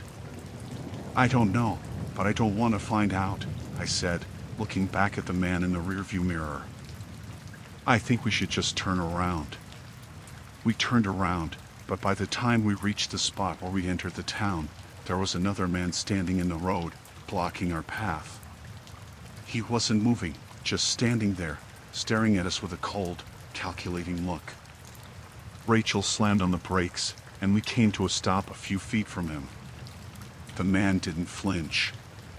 He just stood there, staring at the car. "Get out of the way!" I shouted through the windshield, my pulse quickening. We need to leave. The man didn't move. My heart was pounding now.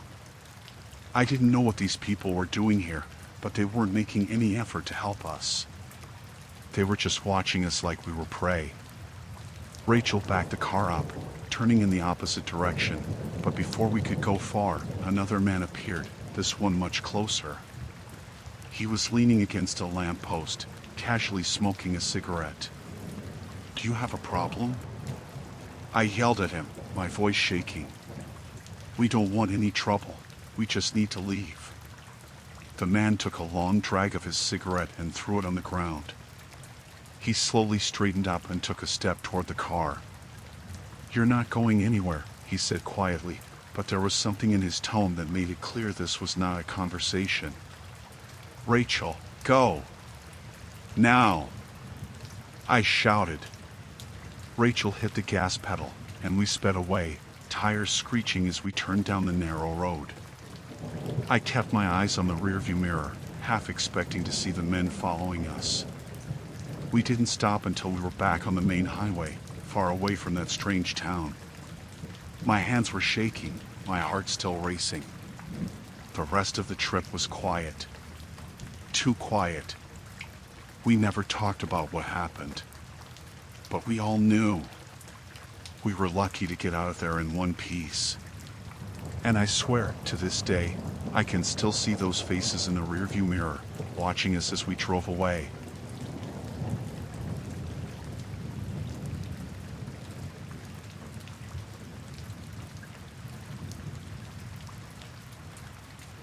I never thought much about picking up hitchhikers, but it was late, and the rain had started coming down hard.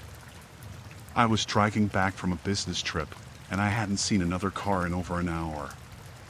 The roads were quiet, and I could barely see more than a few feet in front of me because of the rain.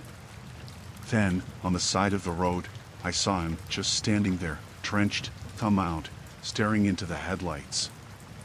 I debated for a second. Normally, I wouldn't stop, but something made me pull over. Maybe it was the way he looked. He seemed harmless, just a guy in his mid-30s, with a rain-soaked jacket and a tired face. I rolled down the window a bit. "You need a ride?" I asked. He nodded quickly, stepping toward the car. "Yeah, please. I've been waiting for a while." I unlocked the door, and he slid in. He thanked me as he shut the door, wiping his hands on his jeans. "Where are you headed?" I asked, trying to make conversation. "Just past Clearwater," he said, looking out the window. "I'll get off soon. Just need to get out of the rain." "Clearwater?" "That's a couple hours away," I said, but I didn't mind. It was getting late, and I'd rather have some company on the road than not. We were the only two cars on the highway, and the rain wasn't showing any sign of stopping. "Yeah," he said, looking back at me. "I've got a friend out there. He's expecting me." His voice was calm, maybe a bit too calm for someone who had just been standing out in the pouring rain for who knows how long. I nodded and kept driving. For the next 20 minutes, there was silence between us. It wasn't uncomfortable, but there was something strange about him. He didn't seem to mind the quiet, and every so often, I'd catch him looking at me, like he was studying me. "You from around here?" he asked after a while. "No, just passing through," I replied. "Work trip?" He nodded slowly, his eyes drifting back to the window. "Yeah, me too. Just passing through. Gotta get somewhere important." I didn't know why, but something about that made me uneasy. It was like the way he said it, like he was hiding something. I kept my focus on the road, trying not to let my mind wander. After about another 10 minutes, I heard him shift in his seat. I glanced over and saw him looking at me, but his expression was different now. Harder. It wasn't that friendly face anymore. His eyes were cold. "You know," he said, his voice low, You didn't really have to stop, you know. You didn't have to pick me up. I felt a little chill run down my spine, but I tried to stay calm. You looked like you needed help, I said, glancing at him for a second before focusing back on the road. I don't need anyone's help, he said, and now there was a sharpness to his voice. It wasn't the same person who had gotten into the car a while ago. I just needed a ride, and now I'm stuck with you. I didn't know what to say. Something wasn't right, but I couldn't put my finger on it. I tried to laugh it off, thinking maybe he was just a little too tired or maybe he'd had a rough day. It's all right, I said, trying to lighten the mood. Just trying to be friendly. He didn't respond. The air in the car had shifted. It wasn't the rain anymore, but something about the way he was sitting in his seat, his eyes locked on me, made the car feel smaller. He was still staring at me, unblinking. My hands gripped the steering wheel a little tighter. You should probably get out when we hit the next exit, I said, trying to keep my voice steady. He didn't move. Didn't say a word for a long time. I glanced at him, just as the headlights cut through the rain. Hey, I said. Before I could finish, he suddenly reached forward, grabbing the door handle like he was about to throw it open. I swerved to the side, almost hitting the guardrail. My heart pounded in my chest as I tried to regain control of the car. Stop! I yelled, my voice shaking now. He let go of the handle, but he was still staring at me, his face twisted into something I couldn't quite read. You think I'm just gonna let you tell me what to do? You think I'm just gonna get out when you say so? The rain was pounding harder now, and the headlights barely cut through it. I tried to focus on the road, my hands slipping on the wheel. What the hell is wrong with you? I said, my voice shaky. You're not as nice as you think, he muttered. You pick me up, so you deal with me now. I was starting to panic, but I tried not to show it. I didn't want to make him angrier. I'll pull over at the next exit, I said. You can get out there. He was quiet for a moment. Then he leaned back in his seat and chuckled. It wasn't a laugh, it was a low, eerie sound, like he was mocking me. You think I'm gonna get out? After all this? I looked at him again, this time fully aware of the danger. He wasn't planning on leaving. I knew it then, but I wasn't sure what to do. You need to get out, I said again, my voice firm, but my heart was racing. But now he just grinned. It was a slow, deliberate smile, and something in it made me want to vomit. You don't get it, do you? I'm not getting out, he said. I was trembling now, but I wasn't about to let him have control. I quickly reached for my phone, planning to call for help, but before I could do anything, he reached across the seat and grabbed my wrist. His fingers were like iron, digging into my skin. You can't just call someone, he hissed. I yanked my wrist away, my mind racing. I had to think fast. I couldn't let him control this situation. I focused on the road, trying to remain calm, even though panic was rising inside me. I remembered the gun I kept in the glove box. I had never used it, but I had it there for situations like this. He must have seen the shift in my expression because he leaned forward, his face inches from mine. You think that'll help? He whispered, his breath hot and rank in my face. But before I could react, I saw the lights of another car in the distance. Relief flooded me, and for a split second, I thought I might get out of this alive. The car was close, and I steered toward it. My foot slammed on the gas, and I cut across 2 lanes to get behind the other vehicle.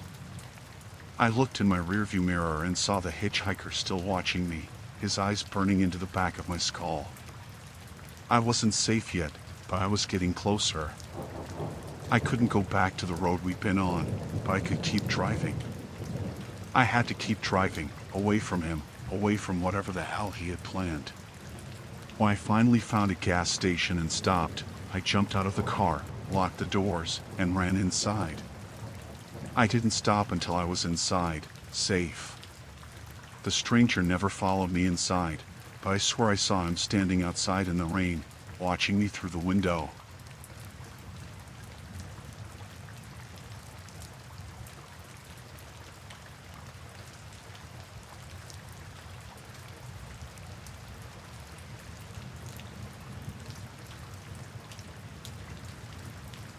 It started out as a regular trip, or so I thought. I had a work conference in a small city, and after looking through dozens of hotel options, I decided to rent an Airbnb for the weekend. I'd used the platform before, and everything always went smoothly. So, when I booked the place, I assumed I'd have a quiet, hassle-free stay. The listing was simple enough, just a cozy, one-bedroom apartment in a quiet neighborhood. The photos looked fine, and the reviews were decent, but nothing extraordinary. Still, the price was right, and it seemed like a comfortable place to crash after long days at the conference. I arrived late on a Thursday evening. The host, a man in his 40s named Andrew, was very polite when I arrived, which made sense since it's common for hosts to meet guests personally.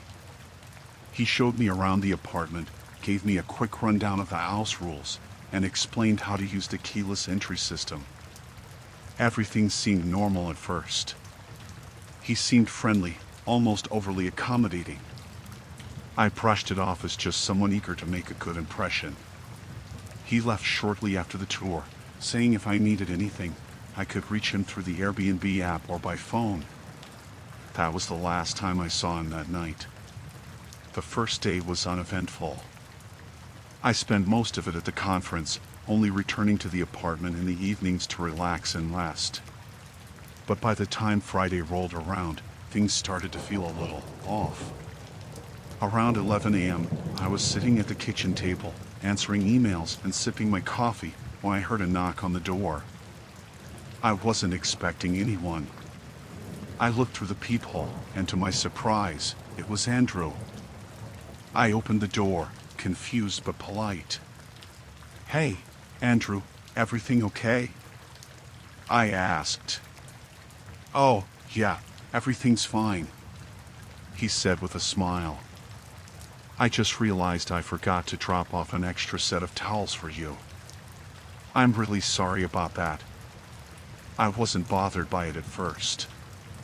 He seemed to be in a hurry, and I assumed it was just a small oversight.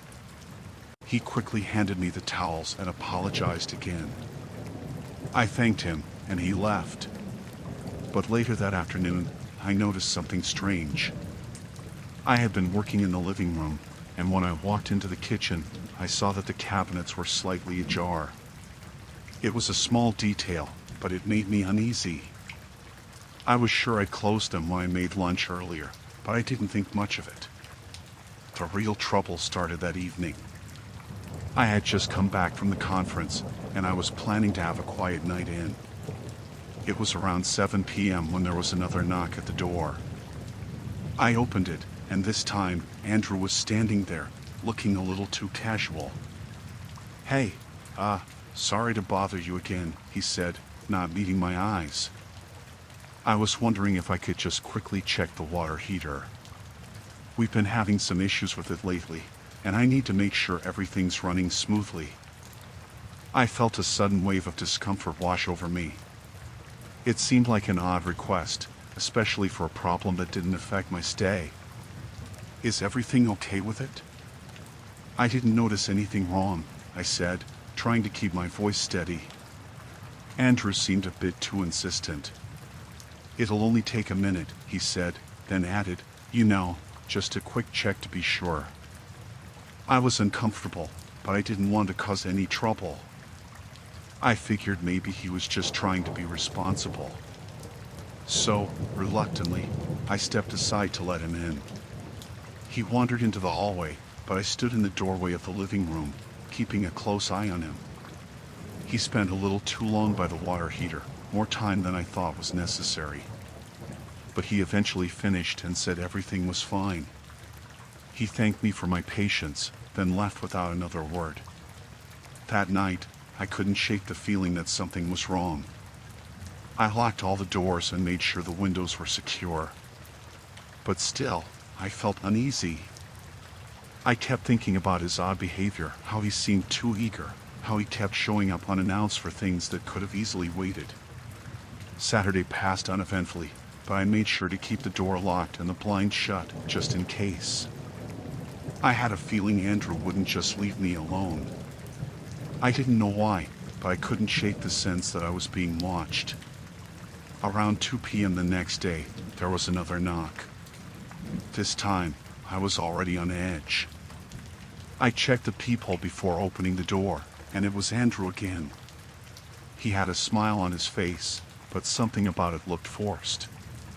"Hey, I was just wondering if I could get in the backyard for a few minutes to check on the garden," he asked casually. "The plants have been needing some attention, and I'd like to make sure everything's good for the next guests." I frowned, feeling the hairs on the back of my neck stand up. "You can do that later, right?" "I'm really busy right now," I said, trying to keep my tone polite but firm. He hesitated for a moment, then took a step closer to the door. "It won't take long, I promise. I just need to check the garden." His tone shifted, becoming more insistent. The way he stood so close to the door made me feel trapped. I wasn't about to let him in, but something in his eyes made me question if I should have said anything at all. I stepped back and said, "Sorry, but I don't feel comfortable with that. I've already had you in here twice today." Andrew's smile faltered for just a second, and he stepped back, but he didn't leave immediately. He stood there for a few moments, watching me with a strange look in his eyes. "All right," he finally said, almost too calmly. "But you know, if you need anything, I'm just down the street." I shut the door before he could say anything else. By now, I knew something wasn't right. I couldn't explain why, but my gut was telling me I needed to leave.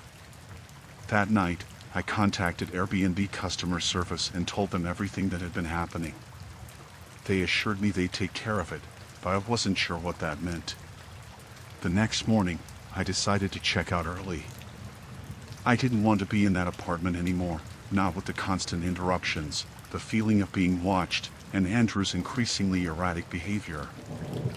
I packed up my things, returned the keys, and left.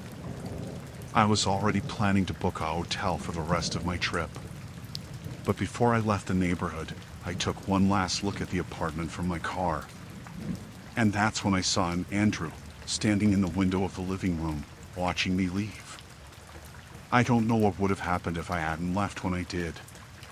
But I do know that I'll never trust a stranger showing up uninvited again. And I certainly won't forget the unsettling feeling of having someone watch me like that, without reason or explanation.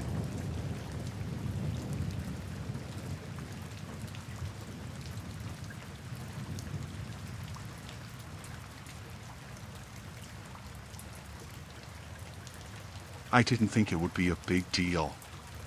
Moving into a shared apartment to save money seemed like the most practical option. I'd been living in a cramped studio for a while, struggling to make rent on my own, and the idea of splitting costs with someone else felt like a relief. It was supposed to be temporary, just until I got on my feet, figured things out. I found the listing online, and the place seemed perfect. Affordable, in a nice neighborhood, close to work. The only catch was that my new roommate, Sarah, was someone I didn't know. But that wasn't a huge red flag. I'd seen worse situations, people meeting roommates through random ads. So, I decided to take a leap. We met for coffee before the move-in date. She seemed friendly enough, quiet, a little reserved, but not in a way that made me uncomfortable. She worked from home, which was nice because it meant we didn't have to coordinate schedules around who would be using the bathroom in the morning. I liked the idea of having a steady, calm presence in the apartment. The first few weeks went by without issue. We exchanged small talk when we crossed paths in the kitchen, shared the occasional meal, and otherwise respected each other's space. She'd occasionally ask if I wanted to join her for a walk or watch a movie, but I was always too tired or busy.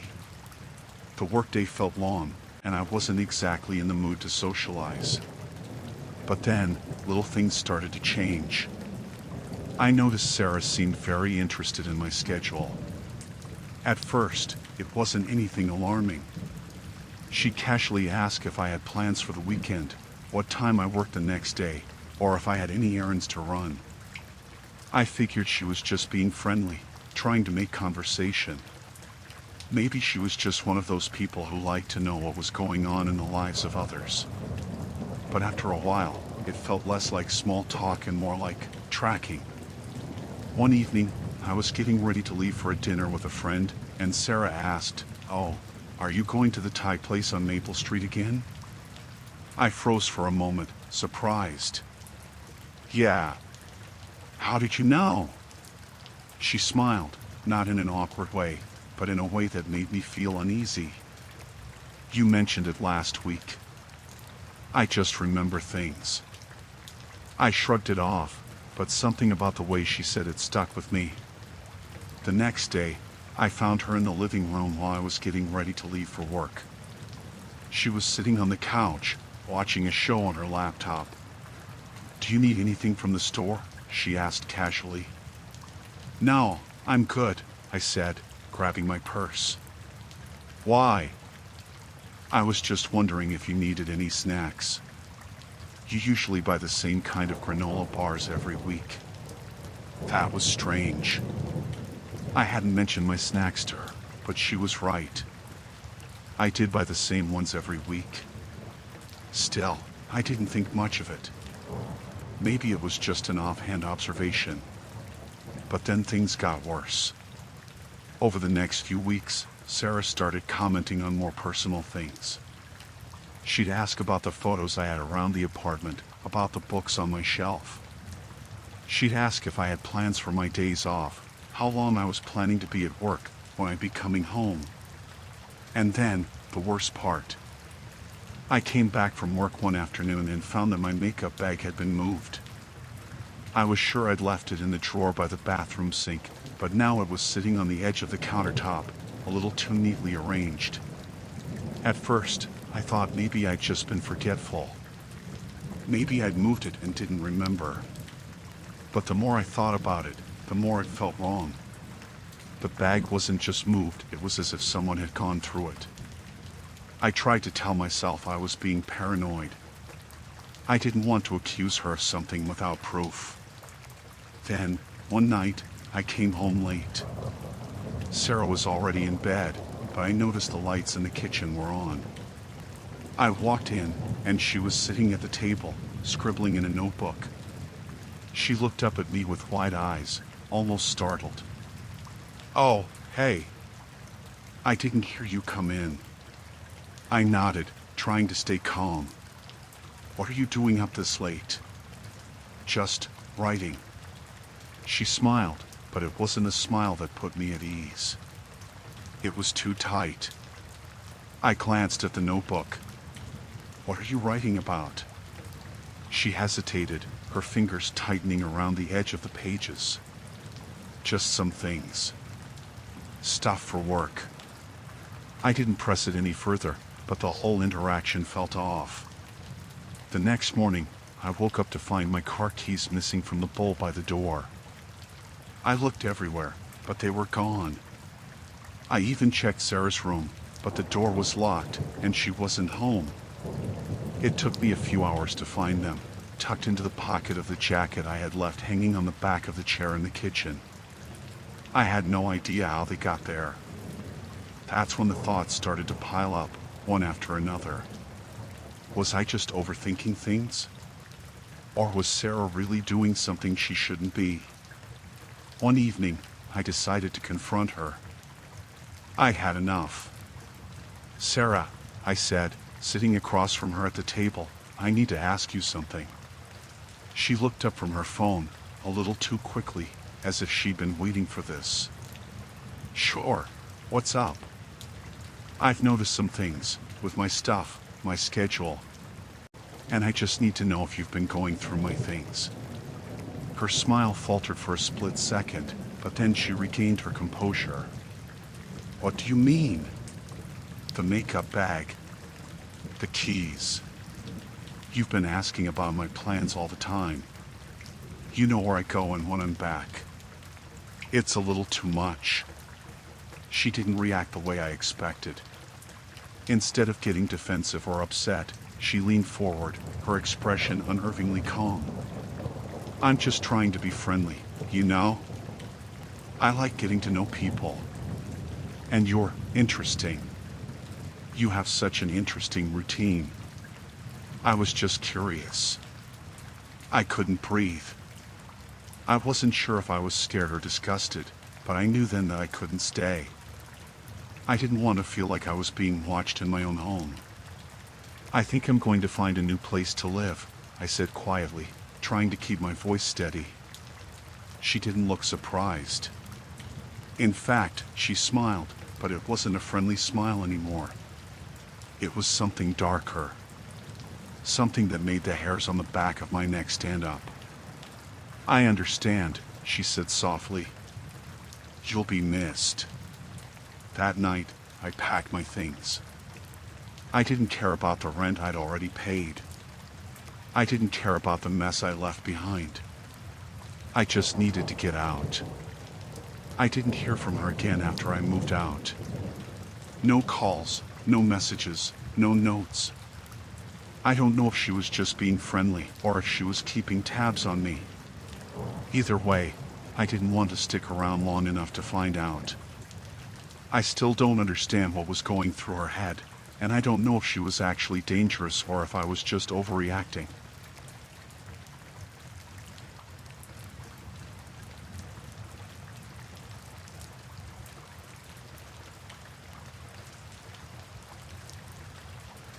It started as a normal drive. I had to head out of town for a work meeting, and since it was a long distance, I decided to use the GPS to make things easier. The route it gave me looked fine, a few rural roads here and there, but nothing that would raise any alarms. I'd been down these kinds of roads before, and I wasn't too worried about it. I'd been on the highway for about an hour, just getting into a quieter part of the countryside when the GPS instructed me to take a right turn onto a narrow road. The road was a little bumpy at first, and I thought maybe it was just a small stretch that would lead to a better road, but as I kept going, it became clear this wasn't the case. It was one of those old back roads with no streetlights, surrounded by overgrown trees and thick brush. The pavement was cracked and uneven, barely wide enough for 2 cars. But there were no signs of construction, no detours. It was just one of those forgotten roads that didn't seem to serve any particular purpose. I glanced at the GPS again. It showed that I was still on the right track, but the road seemed to get more desolate the further I went. The occasional farmhouse or old barn passed by, but there were no other cars. I felt a little uneasy, but nothing that would make me panic. I had driven in rural areas before. It was just a quiet part of the world, and I was probably overthinking it. About 10 minutes into this, I noticed a car behind me. It was a black SUV, not too far behind, but I hadn't heard it coming. I figured it was just another traveler, maybe going to the same place. The thing was, the car was driving much too close to mine. I thought about speeding up a little to give myself some space, but the road didn't allow for much room. There was barely enough space for 2 cars to drive side by side. I didn't want to make any sudden moves, so I just kept going, hoping the driver would eventually pull around me. But the car didn't pass. It stayed there, right on my tail, getting even closer. I could see the headlights in my rearview mirror, and it started to make me uncomfortable. It was getting late, and the road was getting narrower. I didn't know why this person was tailgating me. I couldn't think of any reason why someone would need to be that close, especially on a road this deserted. I tried to maintain my speed, but the car kept inching closer. It felt almost deliberate, like they were trying to push me to move faster. I glanced at the side of the road, but there was nowhere to pull over. It was just trees, ditches, and fields. My heart started to race. I didn't know why I felt so uneasy, but something about the whole situation was off. Then, without warning, the car behind me flashed its high beams. I jumped a little, startled by the sudden burst of light. The road was already poorly lit, and I couldn't see much ahead of me as it was. I squinted into the mirror, hoping the driver would back off. But instead, the SUV stayed right behind me, its lights blinding me now. It felt aggressive, like the person wanted me to pull over. My pulse quickened, and I could feel the tension building in my chest. What should I do? I couldn't stop in the middle of nowhere with this person right behind me. If I pulled over, would they stop too? Would they do something? I decided to speed up a little, hoping to get out of whatever this situation was. I hit the gas and pushed forward, but as I did, the SUV did the same. It accelerated, matching my speed, almost as if it was trying to push me further down the road. I made another quick check of the GPS. I was still on the right path, but there was no sign of a turn or any exit for several miles. My stomach dropped. This road seemed to go on forever. At that moment, the car behind me slammed on its horn, loud and sudden. It echoed through the trees, sharp and demanding. I wasn't sure if it was meant to scare me or force me into some kind of action, but I had to do something. I glanced to the side again, but there was still nowhere to go. Then it happened. The SUV moved to the side of my car, pushing just a little too close. I could see the black grille of the vehicle in my peripheral vision. My grip tightened on the steering wheel. I couldn't speed up anymore, there wasn't enough room. Without warning, the SUV swerved in front of me, blocking my way. I slammed on the brakes, barely avoiding rear-ending them. The car in front of me slowed, almost stopping altogether. My hands were shaking as I slammed my hand down on the horn. I didn't know what they were planning, but this was clearly no accident. The SUV stayed there for a moment, as if waiting for me to make the next move. My mind raced. What should I do? I was trapped on this narrow road with no options. I was too far away from any towns, and there were no streetlights in sight. I couldn't just turn around, there wasn't enough room. My heart was pounding, and I could feel the cold sweat on the back of my neck. Then, as I sat there, frozen for a second, the SUV suddenly sped off down the road, just as fast as it had appeared. It didn't stop to look back, didn't give me a chance to react. It was like they'd done what they needed to do, whatever that was, and then left without a word.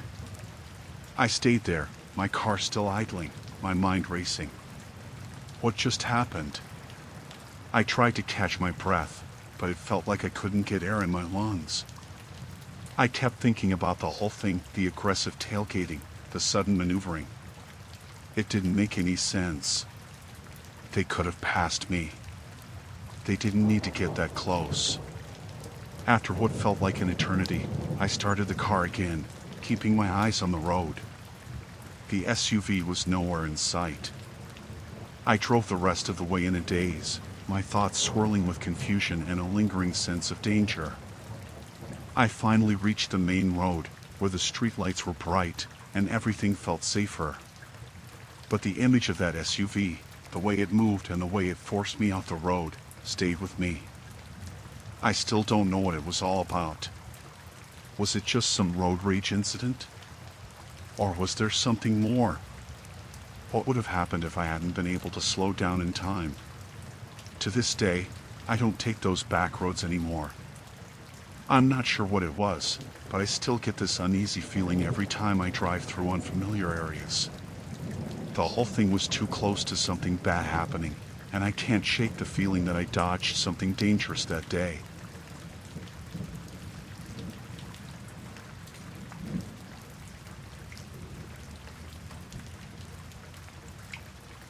It happened on a Friday evening. I had just put my son to bed, and I was sitting on the couch scrolling through my phone when the doorbell rang. I wasn't expecting anyone, but I had ordered some things online earlier that week. Maybe it was a late delivery. I got up and looked through the peephole. A man stood there in a brown jacket holding a small box. He had a baseball cap pulled low over his face, but he smiled when I opened the door, keeping the chain latched. Delivery 4. He glanced at a piece of paper in his hand. Mrs. Taylor? The name was wrong, but I figured maybe it was a mix-up with the delivery company. I think you've got the wrong house, I said. He chuckled nervously. Sorry about that. Could you just confirm the address? That's when I started to feel uneasy. The box didn't have a label on it, and he wasn't wearing any kind of uniform. I asked him which delivery service he was with, but he avoided the question, mumbling something about working with a third-party company. I don't think that's for me, I said, starting to close the door. His hand shot out and grabbed the edge of the door before I could shut it. Wait, he said, his tone changing. I think this might actually be for you. I froze. His smile was gone, and his grip on the door was firm.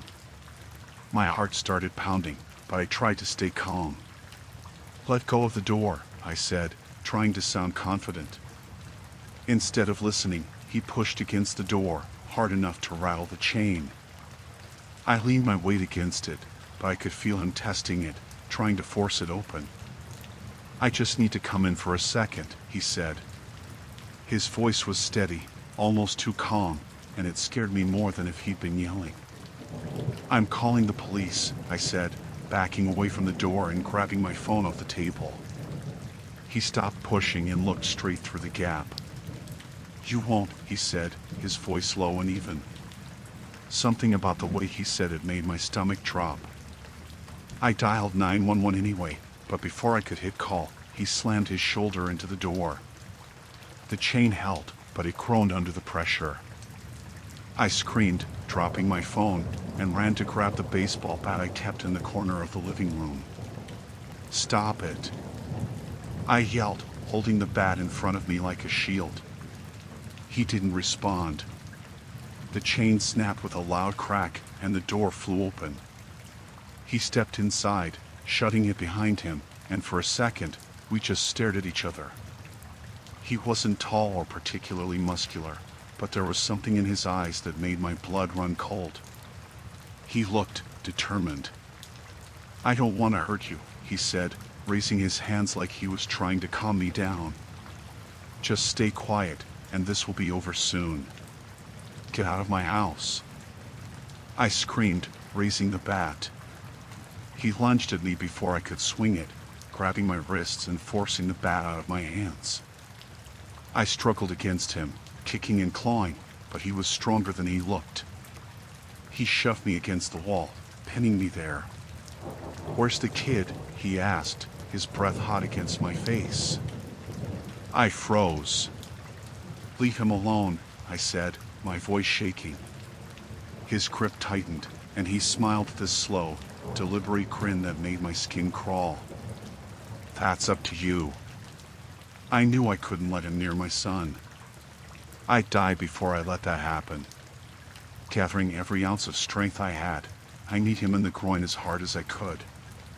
He let out a grunt and stumbled back, giving me just enough time to grab the bat from the floor. This time, I didn't hesitate. I swung it with everything I had, hitting him square in the side. He yelped and fell to his knees, clutching his ribs. I didn't stop. I swung again, this time catching him on the shoulder. He cursed and tried to grab the bat, but I pulled it back and hit him once more, this time in the head. He collapsed onto the floor, groaning, but I didn't wait to see if he was down for good. I ran to the door, unlocked it, and bolted outside, screaming for help. A neighbor heard me and came running. I told him what happened, and he called the police while I stayed on the porch, shaking and trying not to cry. The man didn't come out of the house. By the time the cops arrived, he was unconscious on the floor, blood dripping from a gash on his forehead. They took him away in handcuffs, and I later found out he wasn't a delivery driver at all. He'd been scoping out houses in the neighborhood for weeks, pretending to deliver packages as a cover. He had a record breaking and entering assault. That night, I slept in my son's room with the door locked and the bat by my side. I don't think I've ever felt so scared in my life, but I'm just grateful we made it out okay.